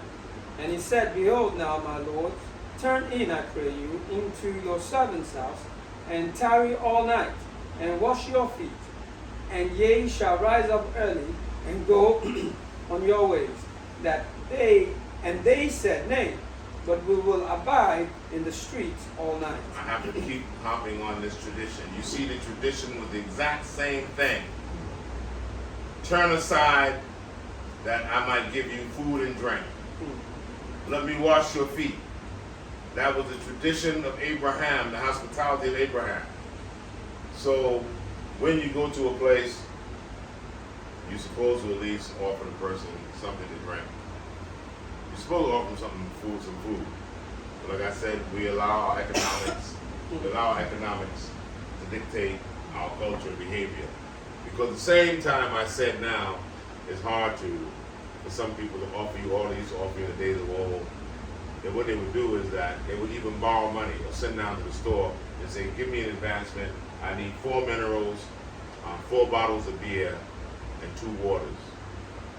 They'll settle it later. The person helps you save face to serve your guests, and then they will take care of them later. You didn't calculate on how much money you got. You know, it's like you had guests in your house and you had to offer them something. That is a proper hospitality that you do. And we maintain that. You know, in the South, you said our culture in the South, people want to feed you all the time. They sit down and feed you in the fence, not to even accept the food. Because that was the way, that's the way we lived. That was our culture until we went to school, integrated schools with white folks. We learned something new. And something different. But in our culture, in our ways, we had that culture of hospitality there. And Lot did the exact same ritual that Abraham did when he saw the 3. He's doing it with the 2. And he pressed upon them greatly, and they turned into him and entered into his house. And he made them a feast, and did bake unleavened bread, and they did eat. But before they laid down, the men of the city, even the men of Sodom, compassed the house round, both old and young, all the people from every quarter. And they called unto Lot and said unto him, Where are the men which came in to thee this night? Bring them out unto us, that we may know them. And Lot went out at the door unto them, and shut the door after him, and said, I pray you, brethren, do not so wickedly. Behold now, I have 2 daughters which have not known man. Let me, I pray you, bring them out unto you, and do you silica, and do ye to them as is good in your eyes. Only unto this man do nothing. For therefore came they under the shadow of my roof. And they said, Stand back. And they said again, This one fellow came in to sojourn, and he will need be a judge. Now will we deal worse with thee than with them. And they pressed sore upon the man, even Lot, and came near to break the door. But the men put forth their hands and put Lot into the house to them, and shut the door. And they smote the men that were at the door of the house with blindness, both small and great, so that they wearied themselves to find the door. And the men said unto Lot, Hast thou here any beside son-in-law, and thy sons, and thy daughters, and whatsoever thou hast in the city, bring them out of this place. For we will destroy this place, because the cry of them is waxing great before the face of Jehovah, and Jehovah had sent us to destroy it. And Lot went out and spake unto his sons-in-law, which married his daughters, and said, Up, get you out of this place, for Jehovah will destroy this city. But he sinned as one that mocked unto his sons-in-law. So you see, this was a lot of people, because of what happened later, became a Lot having two daughters. A Lot had plenty of children and in-laws, but none of them listened. When the two angels came, when they were trying to get them to come out, I said, I got two daughters that have not known man. It didn't mean he only had two daughters. The rest of them were married. And he went to town to try to convince the rest of his family. This is the word that I got. This is what I understand about to happen. So you all should come with me so we can get out of here. They said, Israel, you must be crazy, old man. You must be having illusions and what's wrong with you? So none of them listened. That's why he only ended up with one wife and two daughters. And even the wife, as we know, was back. But he had plenty of children he left behind. Like many of us bemoan sometimes family members and everyone that don't see everything the way you see it, and don't believe everything you believe, don't understand everything you understand. Sometimes it's like that. And so you see, he could not get any of his other children nor in-laws to follow him. Only the one in the house, the two daughters in the house and the wife. And even with that, it was by force of consideration of Abraham, just like with Noah. It was by force that the angel had to lock the door to the ark, because they would have succumbed to the cries and the emotions. Open the door, Noah, open the door, please. Oh, it's me, it's Johnny, it's me, you know me. And so he pleaded, open the door, and everybody's gone. So here the angels had to take them out of the city. Other than that, he'd been caught up trying to save them. One more day, one more time, and not knowing how close the time was. 15. And when the morning arose, then the angel hastened Lot, saying, Arise, take thy wife and thy two daughters, which are here, lest thou be consumed in the iniquities of the city. And while he lingered, the men laid hold upon his hands, and upon the hands of his wife, and upon the hands of his two daughters. Jehovah being merciful unto them, and they brought him forth, and set him without the city. And it came to pass, when they had brought them forth abroad, that he said, Escape for thy life, look not behind thee, neither stay thou in all the plains. Escape to the mountain, lest thou be consumed. And Lot said unto them, Oh, not so, my Lord. Behold now, thy servant hath found grace in thy sight, and thou hast magnified thy mercy, which thou hast showed unto me in saving my life. And I cannot escape to the mountain, lest some evil take me and I die. Behold now, this city is near to flee unto, and it is a little one. Oh, let me escape thither. Is it not a little one? And my soul shall live. And he said unto him, See, I have accepted thee concerning this thing also, that I will not overthrow the city for which thou hast spoken. So you see, even the man of God finds himself not listening. Here you're being visited by these angels. You're being saved by them, literally, because you weren't listening. You're out there trying to convince your sons-in-law, your daughters, your children, that this place is going to be destroyed. And they won't listen to you. And you won't listen to you. Because you're still lingering there trying to save them.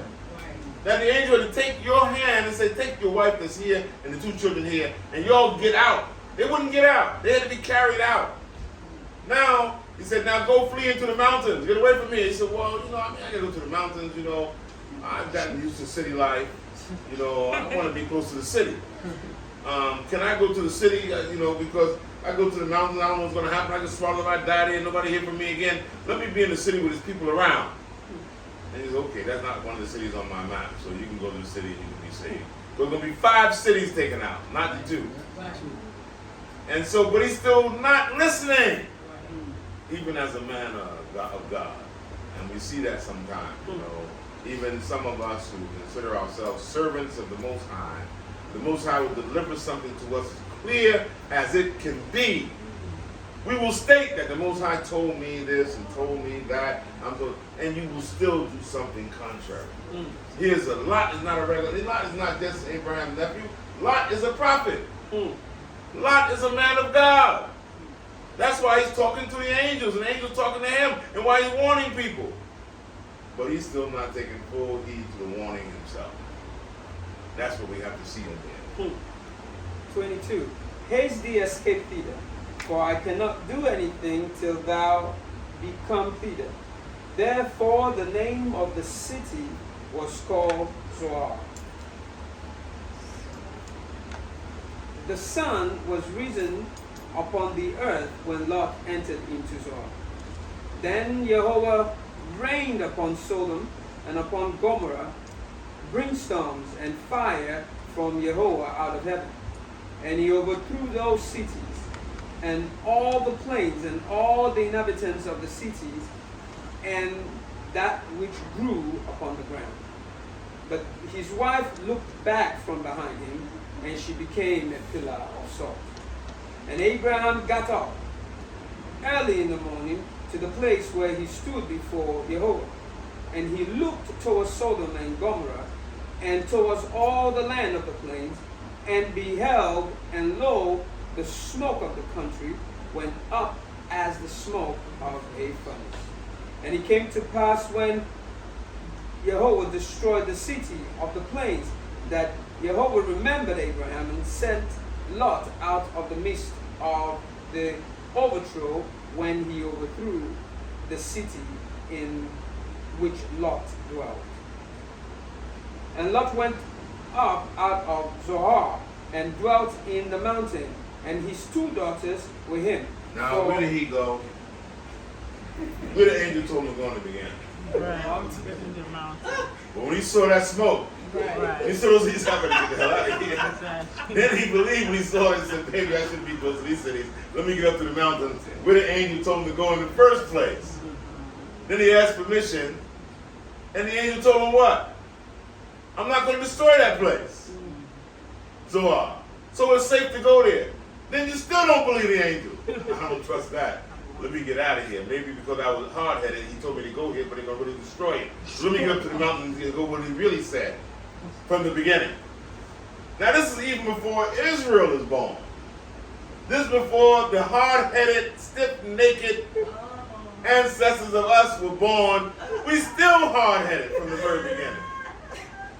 Not listening to what the Most High has clearly sent an angel just to save you based upon being Abraham's nephew. And you're negotiating with God. I don't like the mountains. I like the city life. So can I be around some people? Now you see all this devastation going all around you. You say, I don't think it's safe here. Let me get up to the mountains. And then you get yourself in trouble here too. And Lot went up out of Zoar and dwelt in the mountain, and his 2 daughters with him. And he feared to dwell in Zoar, and he dwelt in a cave, he and his 2 daughters. And the firstborn said unto the younger, Our father is old, and there is not a man in the earth to come in unto us after the manner of all the earth. Come, let us make our father drink wine, and we will lie with him, that we may preserve seed of our father. Now Noah must have had a brand wine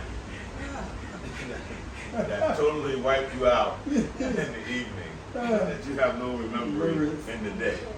So Noah done drank this special wine, and I don't know whether Lot negotiated to have some wine on the journey, or they made some wine, or they purchased some wine in Zoar. But all of a sudden, they got some wine that is going to make him not remember what he's done 2 nights in a row. And they made their father drink wine that night.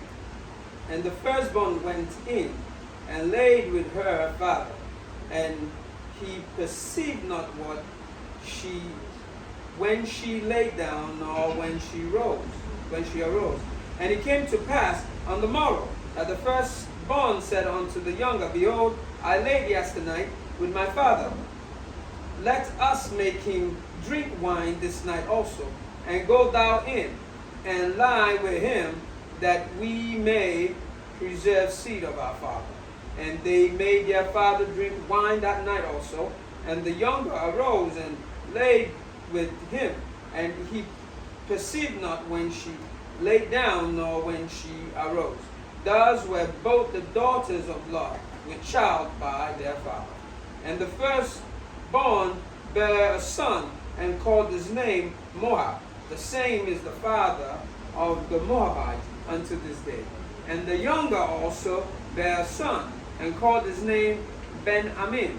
The same is the father of the children of Ammon unto this day. So you see, and the mem, in the Hebrew, the mem is it means like from. Mem means like from. When you see the prefix, it stands for from. So Moab, Ab is father. So Moab means from my father, from the father. And Ami is my people. You know, like named it like, you know, from my people. The same. It's like incest. Not like incest. It is incest. And so, but my people. So in that respect, he named those nations Moab and Ammon from that union. Chapter 20. And Abraham journeyed from thence towards the south country, and dwelt between Kadesh and Shur, and journeyed in Gerar. And Abraham said of Sarah his wife, She is my sister. And Abimelech, king of Gerar, sent and took Sarah. But God came to Abimelech in a dream by night, and said unto him, Behold, thou art but a dead man, for the woman which thou hast taken, for she is a man's wife. But Abimelech had not come near her, and he said, Lord, wilt thou slay also the righteous nation? Said he not unto me, She is my sister? And she even herself said, He is my brother. In the integrity of my heart and innocency of my hands have I done this. And God said unto him in a dream, Yea, I know that thou didst this in the integrity of thy heart. For I also withheld thee from sinning against me. Therefore suffer I thee not to touch her. Now therefore restore the man his wife, for he is a prophet, and he shall pray for thee, and thou shalt live. And if thou restore her not, know thou that thou shalt surely die, thou and all that are thine. Therefore Abimelech rose early in the morning, and called all the servants, and told all these things in their ears. And the men were sore afraid. Then Abimelech called Abraham, and said unto him, What hast thou done unto us? And what have I offended thee, that thou hast brought on me and my kingdom a great sin? Thou hast done deeds unto me that ought not to be done. And Abimelech said unto Abraham, What sawest thou that thou hast done this? And Abraham said, Because I thought, surely the fear of God is not in this place, and they will slay me for my wife's sake. And yet indeed she is my sister. She is the daughter of my father, but not the daughter of my mother. And she became my wife. And it came to pass, when God caused me to wander from my father's house, that I said unto her, This is thy kindness which thou shalt show unto me at every place whither we shall come. Say of me, He is my brother. And Abimelech took a sheep and an ox, and men servants and women servants, and gave them unto Abraham, and restored him Sarah his wife. And Abimelech said, Behold, my land is before thee, dwell where it pleaseth thee. And unto Sarah he said, Behold, I have given thy brother 1,000 pieces of silver. Behold, he is to thee a covering of the eyes, unto all that are with thee, and with all others. Thus she was reproved. So Abraham prayed unto God, and God healed Abimelech, and his wife, and his maidservant, and they bare children. And Jehovah had fast closed up all the womb of the house of Abimelech because of Sarah, Abraham's wife. Chapter 21. And Jehovah visited Sarah, and she had as he had said. And Jehovah did unto Sarah as he had spoken. And Sarah conceived and bare Abraham a son in his old age, at the set time of which God had spoken unto him. And Abraham called the name of his son that was born unto him, whom Sarah bare to him, Isaac. And Abraham circumcised his son Isaac, being 8 days old, as God had commanded him. And Abraham was 100 years old when his son Isaac was born unto him. And Sarah said, God had made me laugh, so that all that hear will laugh with me. And she said, who would have said unto Abraham that Sarah should have given children suck? For I have borne him a son in his old age. And the child grew and waned, and Abraham made a great feast the same day that Isaac was weaned. And Sarah saw the son of Hagar, the Egyptian, which she had born unto Abraham, mocking. Wherefore she said unto Abraham, cast out this bondwoman and a son, for the son of this bondwoman shall not be heir with my son, even with Isaac. And the thing was very grievous in Abraham's sight, because of his son. And God said unto Abraham, let it not be grievous in thy sight because of the lad, and because of thy bondwoman. In all that Sarah had said unto thee, hearken unto her voice, for in Isaac shall thy seed be called. And also of the son of the bondwoman will I make a nation, because he is thy seed. And Abraham rose up early in the morning and took bread and a bottle of water, and gave it unto Hagar, putting it on her shoulder and the child, and sent her away. And she departed and wandered in the wilderness of Beersheba. And the water was spent in the bottle, and she cast the child under one of the shrubs. And she went and sat her down over against him a good way off, as it were a bow shot. For she said, let me not see the death of the child. And she sat over against him, and lifted up her voice and wept. And God heard the voice of the lad, and the angel of God called to Hagar out of the heaven, and said unto her, what aileth thee, Hagar? Fear not, for God hath heard the voice of the lad where he is. Arise, lift up the lad, and hold him in thine hand, for I will make him a great nation.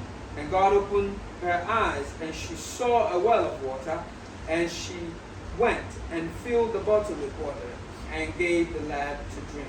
And God was with the lad as he grew, and dwelt in the wilderness, and became an usher. And he dwelt in the wilderness of Paran, and his mother took him a wife out of the land of Egypt. And it came to pass at that time that Abimelech and Phicol, the chief captain of hosts, spake unto Abraham, saying, God is with thee in all that thou doest. Now therefore swear unto me here by God that thou wilt not dwell falsely with me, nor with my son, nor with my son's son, but according to the kindness that I have done unto thee, thou shalt do unto me, and to the land wherein thou hast sojourned.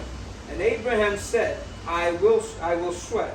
And Abraham reproved Abimelech because of a well of water, which Abimelech's servant had violently taken away. And Abimelech said, I wot not who had done this thing, neither did thou tell me, neither yet have I heard of it, but today. And Abimelech took a ship and ox Abraham. at Silica, and Abraham took ship and ox, and gave them unto Abimelech, and both of them made a covenant. And Abraham set 7 ewe lambs of the flock by themselves. And Abimelech said unto Abraham, What mean these 7 ewe lambs which thou hast set by themselves? And he said, For these 7 ewe lambs shalt thou take of my hand, that they may be a witness unto me that I have dug this well. Wherefore he called the place Beersheba, because there they swore both of them. Thus they made a covenant at Beersheba. Then Abimelech rose up, and Phicol, the chief captain of his host, and they returned into the land of the Philistines. And Abraham planted a grove in Beersheba, and called there on the name of Jehovah the everlasting God. And Abraham sojourned in Philistines' land many days. So you see here, one of the things I would take time to point out amongst the many things that are here, is the relationship that is being established here. You see, Abraham was born into Egypt last week. Now he's in Gerar, and with Abimelech. Abimelech is a title, like we say here, Nana.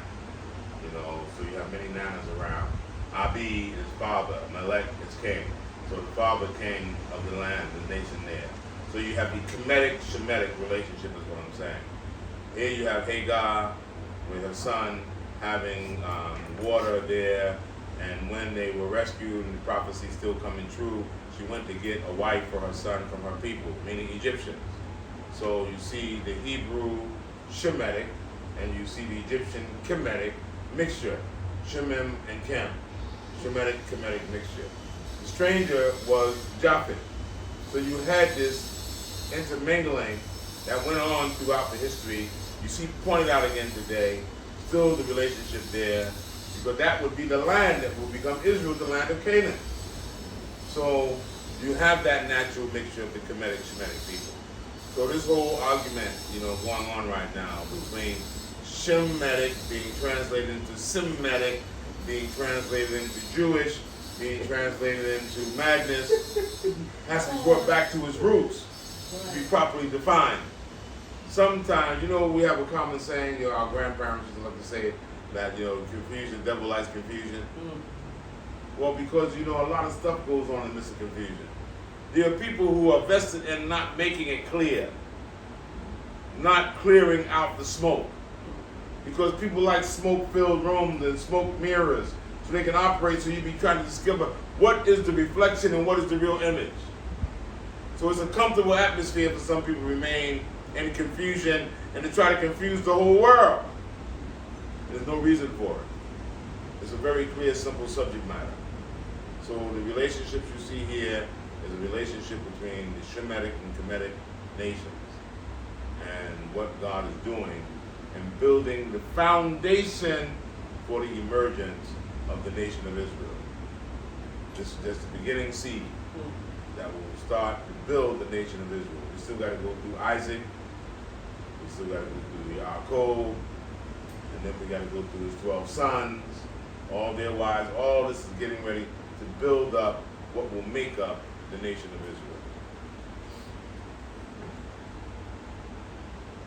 22. And it came to pass after these things that Yah did tempt Abraham and said unto him, Abraham. And he said, Behold, here I am. Here I am. And that's another diversion. The English is not the proper word. God doesn't tempt nobody. The devil tempts you. God don't tempt you. He'll prove your heart. That's right. He'll test your stamina. But he won't Right. tempt you. Somebody tempting you, that's the devil. But God will prove you, set up a situation to prove where your heart is, to prove where your mind is, to prove your strength and your stamina. So that English word, God tempted Abraham, is not correct. And it came to pass after these things that God proved Abraham. Yes. and said unto him, Abraham. And he said, Behold, here I am. And he said, Take now thy son, thine only son Isaac, whom thou lovest. Now you break this down because a big argument right to this day amongst Muslims and Hebrew and Christians. The way that is said it, first say the first one, take now and stop. Take now thy son. Now they say in some of the commentary, when the Most High God told Abraham, take now thy son, Abraham said, which son, my Lord? I got two. Now what does it say next? Thine only son. He said, well, both sons are the only sons of their mother. Right. Then Isaac. He said, even Isaac. Because the Muslim will tell you he took Ishmael. So they have the holiday here in Ghana, and most of the Muslim world is called Eid al-Adha, where it's the feast of the sacrifice. But they don't say, finishing it, the sacrifice of Ishmael or the sacrifice of Isaac. Here they just said at the end, the feast of the sacrifice. Because it turned out to be the ram. They don't have to say that it was Ishmael. They have to say that it was Isaac because neither one of them were ever sacrificed. They just say the sacrifice because the ram was provided. But in the commentary, the argument still goes on about which son. So, of course, we hold to the tradition that it was Isaac. But they have Muslims around the world that hold to the tradition and the date that this is the day of the sacrifice, the feast of the sacrifice of Ishmael. And they say, you should know it for the sake of argument, they say that we tampered with the Torah and changed the name in this place. That's why I stopped. And we don't really hear that in the West. I heard it when I got here. So I've been following that, for years now. I was invited to one of the Eids, and I thought it was the Ramadan. We got in there and got into the debate.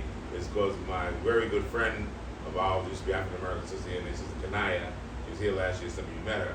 Her husband was the head of the Islamic department at the University of Cape Coast. So when she was here, she always invite our community to come and join them in the big feast. So we're there, we're going back and forth with the Islamic scholars and about Abraham, about Isaac, and about Ishmael. So finally we got to the point that they said, okay, well, Rabbi, you bless the food. And we hadn't finished the argument yet. So I said, okay, I'm going to bless the food today, but I'm blessing the food. We're celebrating Abraham. But it wasn't about the faith of Isaac. It wasn't about the faith of Ishmael. It was about the faith of Abraham.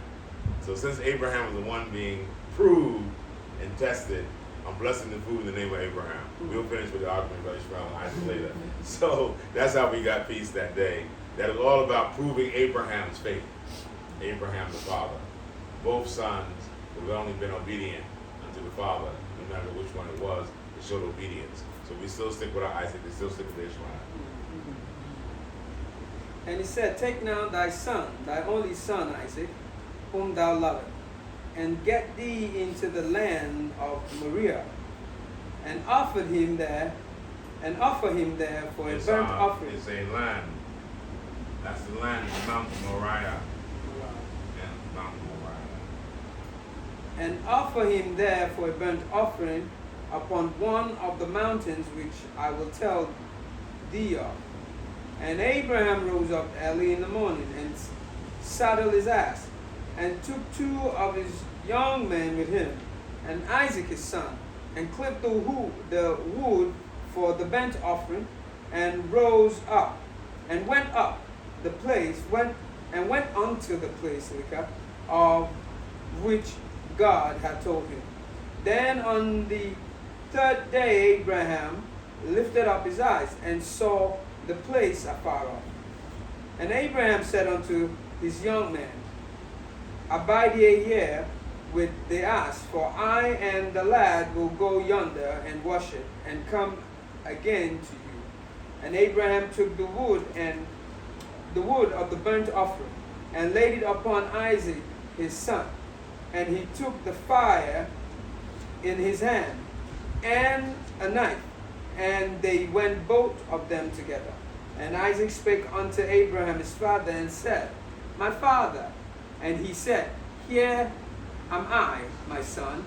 And he said, Behold, the fire and the wood, but where is the lamb for a burnt offering? And Abraham said, My son, Yah will provide himself a lamb for a burnt offering. So they went both of them together, and they came to the place which Yah had told him of. And Abraham built an altar there, and laid the wood in order, and bound Isaac his son, and laid him on the altar upon the wood. And Abraham stretched forth his hands, and took the knife to slay his son. And the angel of Jehovah called unto him out of heaven, and said, Abraham, Abraham. And he said, Here am I. And he said, Lay not thine hands upon the lad, neither do thou anything unto him. For now I know that thou fearest Jehovah. So you see, it's stated in the commentary that there was always a ram there, placed there for Abraham to see that the Most High God had made room for a lamb to be the sacrifice. But so the adversary had the ram caught up in the thickets, so that Abraham wouldn't see it. And that's why he commenced to bind his son on the altar as he was told. So it got to the point that before he almost got to the point of taking Isaac's life, before the Most High had to send an angel to call him, give his attention that there's a ram there. I said, Abraham, Abraham, wait.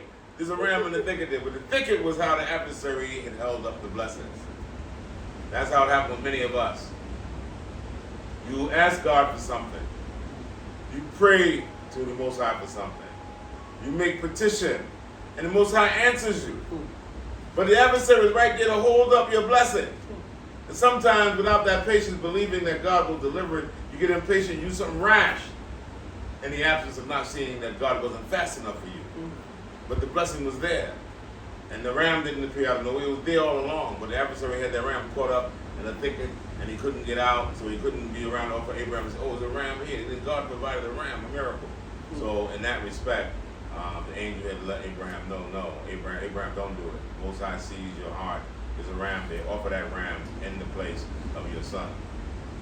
For now I know that thou fearest Jehovah, seeing that thou hast not withheld thy son, thine only son, from me.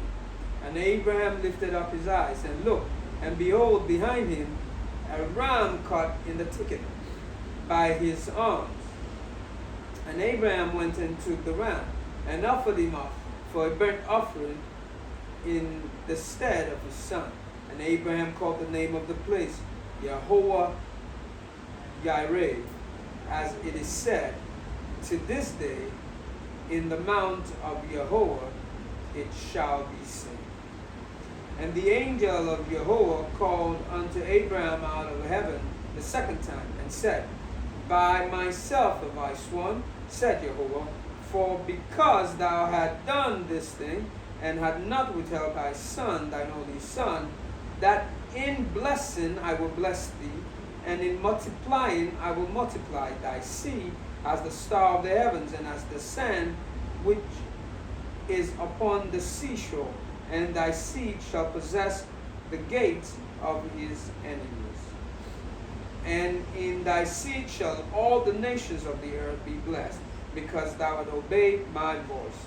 So Abraham returned unto his young men, and they rose up and went together to Beersheba, and Abraham dwelt at Beersheba.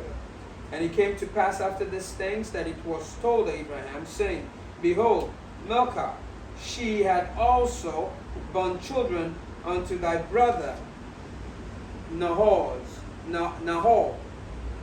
Huz his firstborn, and Buz his brother, and Kemuel the father of Aram, and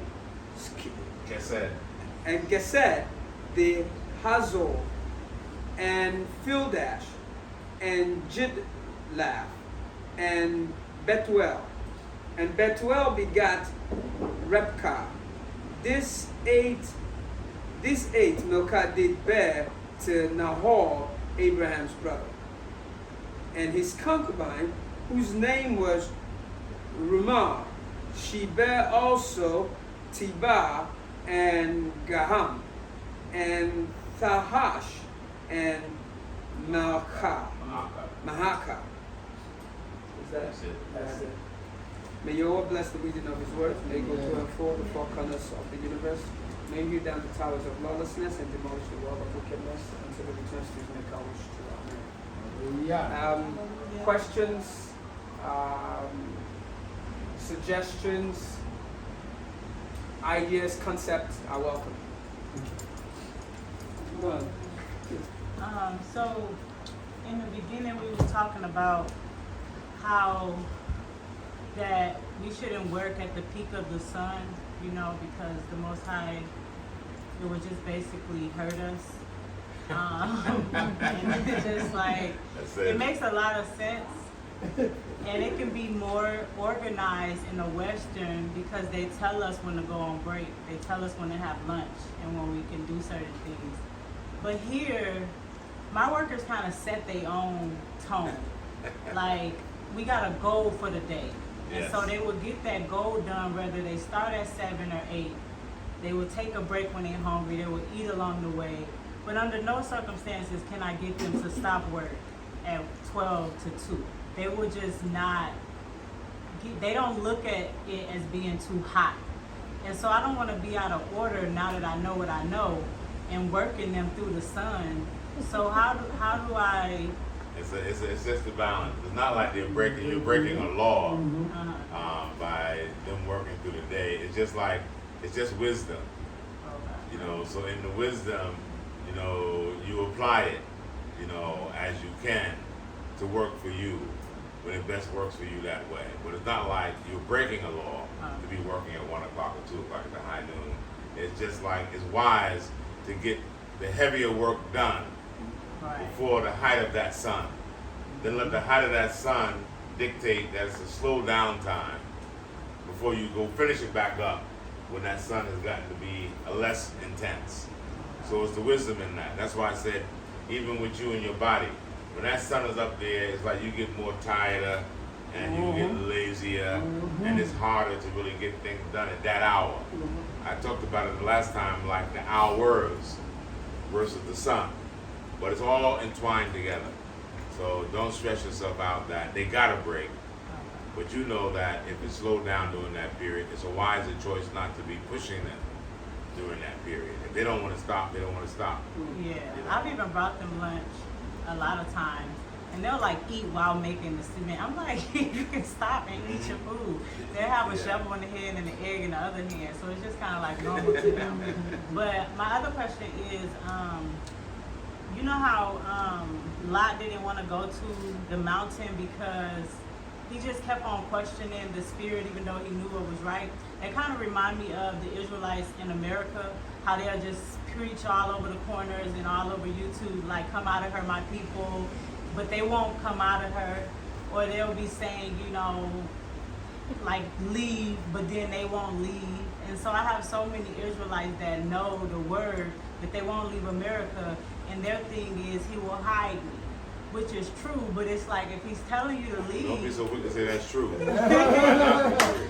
It might not be true. I don't get it. Like, why would they know the scripture but still stay there themselves and have all these excuses why they can't leave? Like, Well, that's why I point out to those who didn't leave with Lot. That's real family.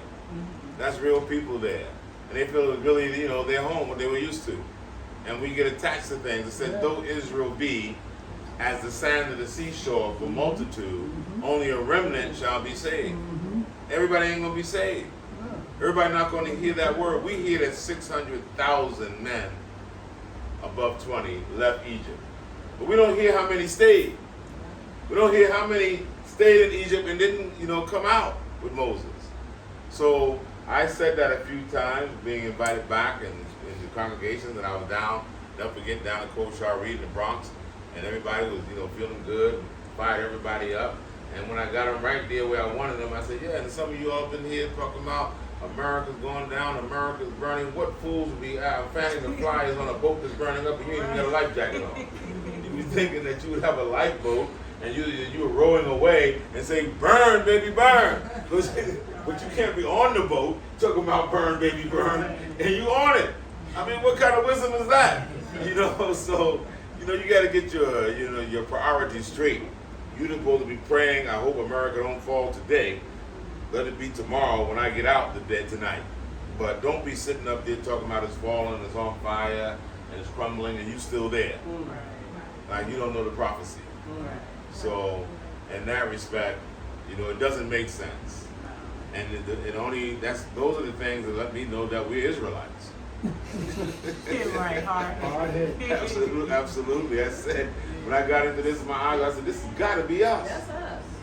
Ain't nobody, this don't fit nobody else but us. Exactly. Absolutely. And we're going to sit down there and negotiate with God when the thing is made clear. Now this is the light, but Lord, I don't see the sun. How is it really light? Now you're in the light. But Lord, but where's the sun? I thought you said the sun brings the light. And I said I am the light. But then I thought the sun brought the light. We go back and forth with God. Wow. Lord say, don't. They say, now you're alcoholic, you're drunk, don't drink no more. But can I have one more night, Lord? one more night of drunkenness. You know. I just want to, you know, do one more again. This is well, one more night starting from next week. We come up with all kinds of specialized design proposals and covenants that we're going to specially fit for us and change it all along. So it's only we who come up with that kind of creative nonsense. On that point, too, you know, I think that we always have to look at the word as the Torah is literal, and then it has the spiritual, that they go together. Yes. And I think also with that thought that you bring out concerning come out of her, my people, that there's a time, I believe that there's that coming out of the mindset. Sure. Of that Western mindset. Sure. That they got to come out of there first. Absolutely. Before you can even think about coming out of a natural place, and especially how the continent, you know, the promised land has been portrayed to our people over there. Yes. Because even when we were making our exodus, my husband is an educator.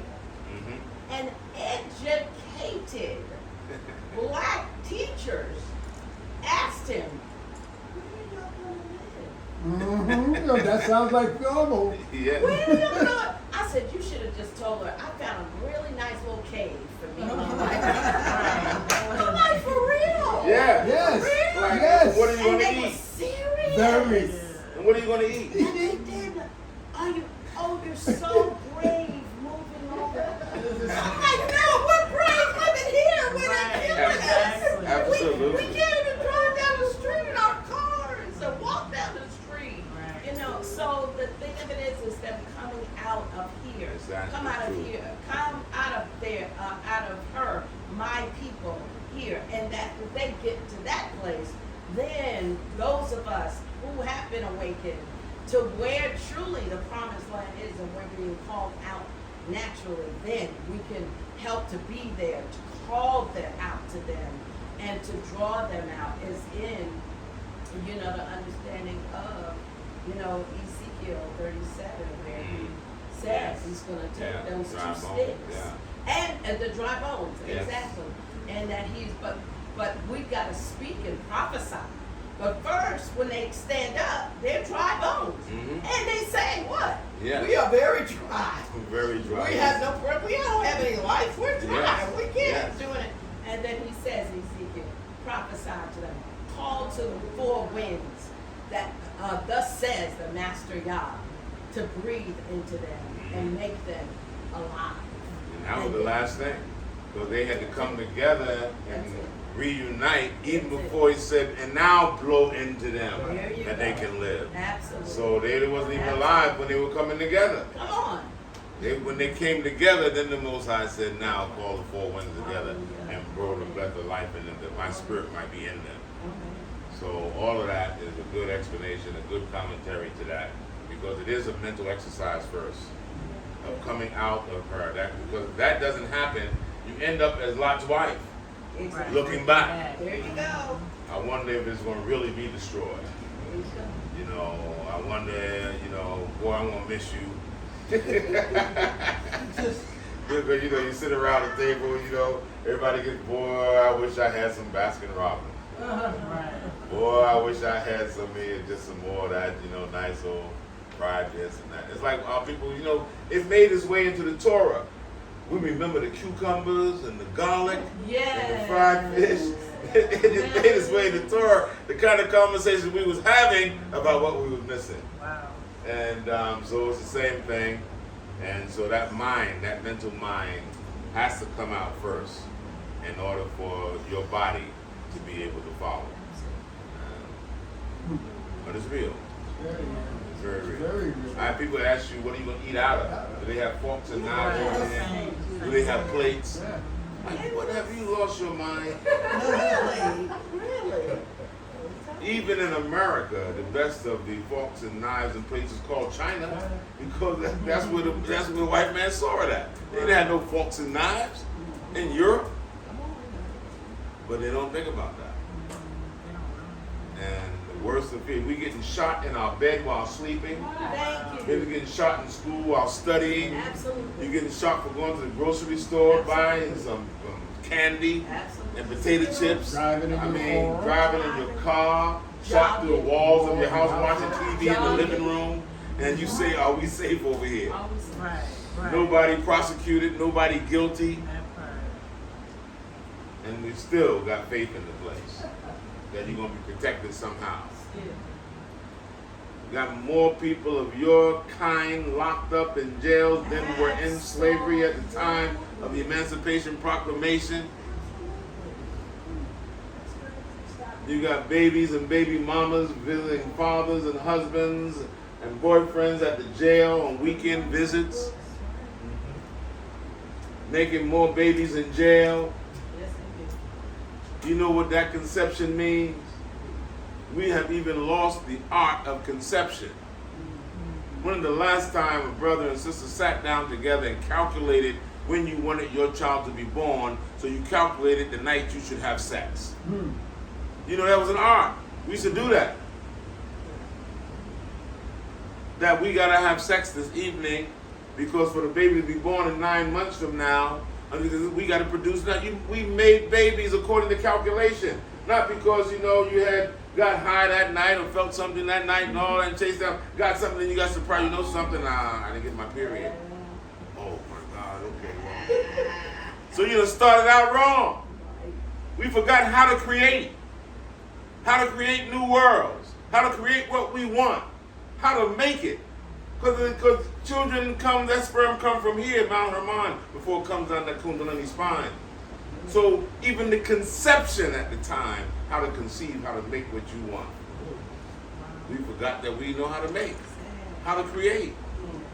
So when is the last time that happened, that you found somebody sat down and calculated, this is the night, this is the time, everything is well, you give them the best of thought, the best of mind, best preparation, and boom.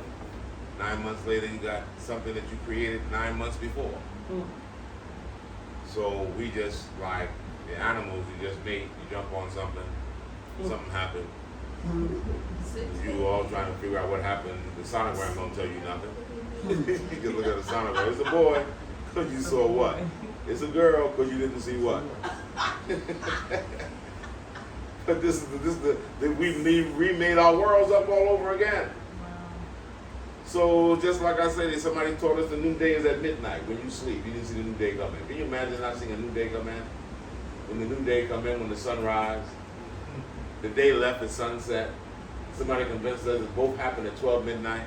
You know, sometimes you get confused. What is 12 a.m. and what is 12 p.m.? I mean, you know, what is the beginning of the day? So we're just so confused in our coming and going as human beings that every other creature knows more than us in terms of being in tune with creation and the creator. Right. So again, we have to get ourselves focused, grounded, and right. Again, hallelujah. Can I say something about lunch? Yes. Lunch. She talked about the mind, getting your mind from but Lot from the start when he split with Abraham, and then they said he turned his chair around and looked over at what was going on, and he had a fascination He did. with But Abraham gave him his choice. Abraham said, if you go to the right, I go to the left. You go to the left, I go to the right. What do you do? He said, he looked over there and said, whoa, I like that. Let me go on over there. Yeah, you're right. so his whole family though, almost. Mm-hmm. He lost most of his family. So he said the majority stayed. He just left with the two daughters. I mean, the wife, but she got, messed up too. They like their lifestyle. Mm-hmm. Well, that's why some of us can't get out of America. We love that That's that lifestyle. lifestyle. That's why I said the mind has to Mine come has out. to come out. That mind, that lifestyle. And it's got to come out, otherwise it's coming here. Somebody was interviewing me yesterday and asked me, said, so do you think that the diaspora is more united here than they are in the U.S.? I said, no. No. I said, we're the same. We brought ourselves with us. Yeah.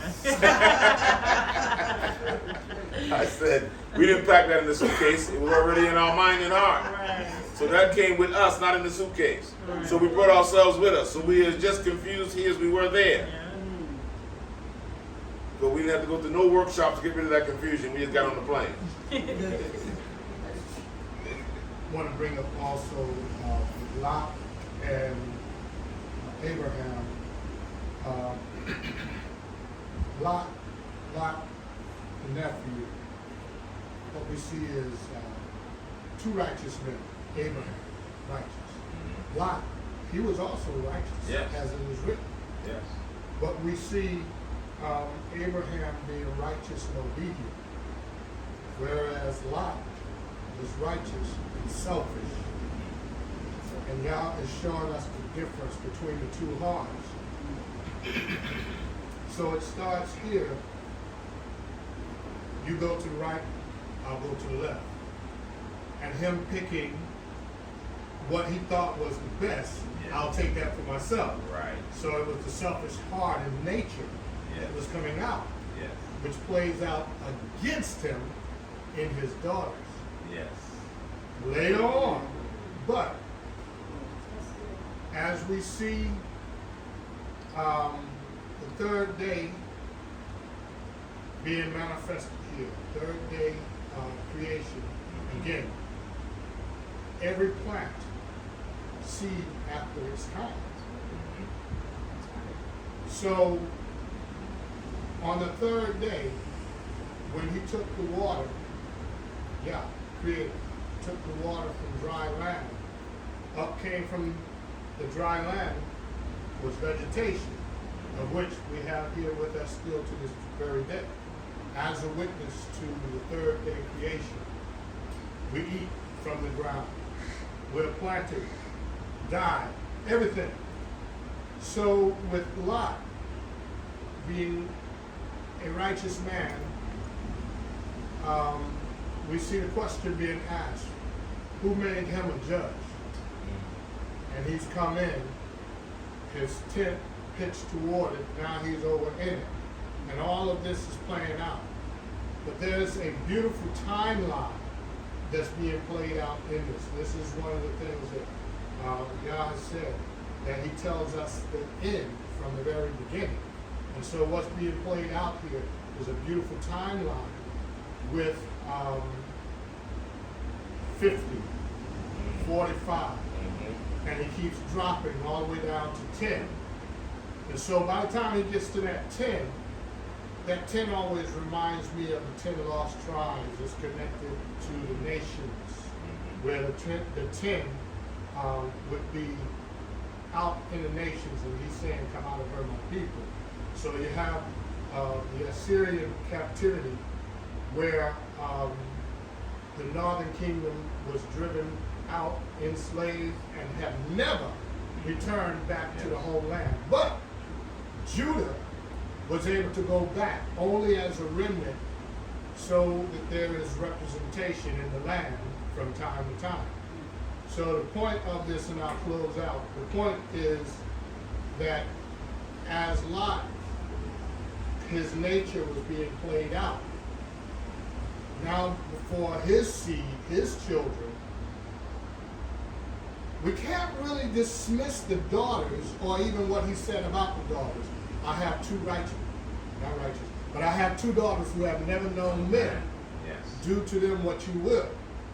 So we would look at that and say, you know what, that's kind of rough coming from a man. Yes. But when the daughters, and all of this is being played out, so when the daughters got out, they knew the prophecy that it was water the last time, the next time it's going to be fire. And so with a freshness still for them of the water, y'all clearing out the whole entire earth, Absolutely. the entire earth, saving only 8 people. Beginning again, they found it necessary to get their father drunk Yes.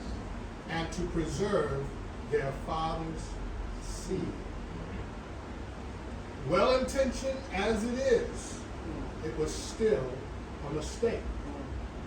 But what brought that on? Several things. I'll leave it. But remember how he asked for, can you let me go over here? And you're talking to, messengers or the Creator, and he can hold everything up until you are where you need to be. Absolutely. But your heart is saying, I don't want to go over here. Can I go over there? Is it a little thing that you grant me that? So he gave him something. But now what is being played out is this beautiful timeline, 50, 45, and on down to 10. He's still counting in a jubilee, starting with 50. And so these are patterns that we are supposed to see in this day and age and understand that his words are true. Would you destroy it for the sake of 5 less? Yes. No, I won't.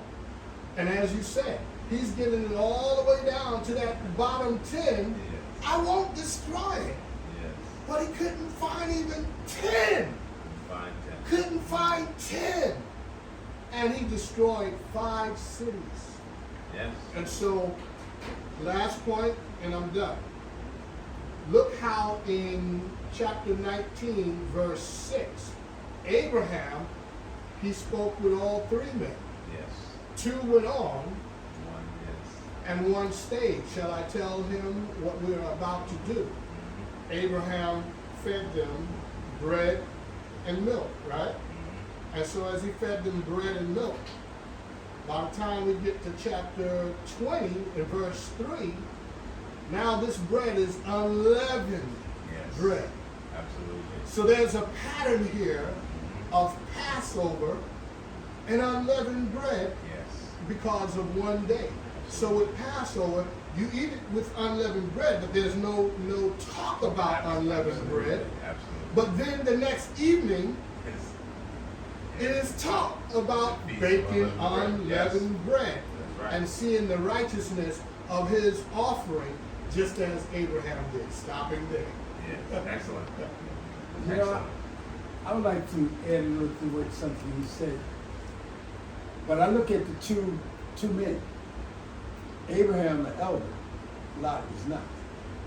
And you see the difference Right. right there. You know, I got a call this morning from my brother, one of my older brothers. And this is the brother that really, he just different, telling me sometimes. But he always come and he brings me words of wisdom. But he would never leave America. And he basically said that to me, and he said, when I was young, I used to hear the old men started talking. I said, oh, they don't know what he's talking about. And that's the way young folks do the older folks. Oh, they don't know what they're talking about. But then he said to me, when I came 25 to 28, I started to understand what they were saying. I started to see what they were saying. And that's something that seemed to always happen. Young folks always say, he old fool, he don't know what the heck he was talking about. But when they get older, what he was saying was right. And you see the difference between the youth and the elders. It just seems like it always balances itself out. When you get older, you say, man, now I understand. what they was talking about. And I that's think- basically what you're saying. Yeah, I think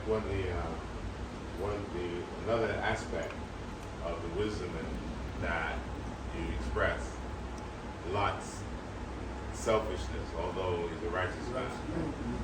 Because based upon what you just said, you would have thought, because it said that Abraham took Lot, his nephew, with him. Yes, I mean, he's under his spiritual care. So when you're given a choice, you would think that you would give the greater, since that is better, let me offer that to you, uncle. Right. You take that part. Right. That would have been the humble thing to do. Right. To take the lesser, not the greater, because you are the lesser, not the greater. So if your uncle gave you that, it's like it said, the Most High proved Abraham, didn't tempt him. He proved him. So it's the same thing with elders. When they talk to you, sometimes you all know we exercise and you offer something to somebody to see how they will handle that. This is what I'm going to give you.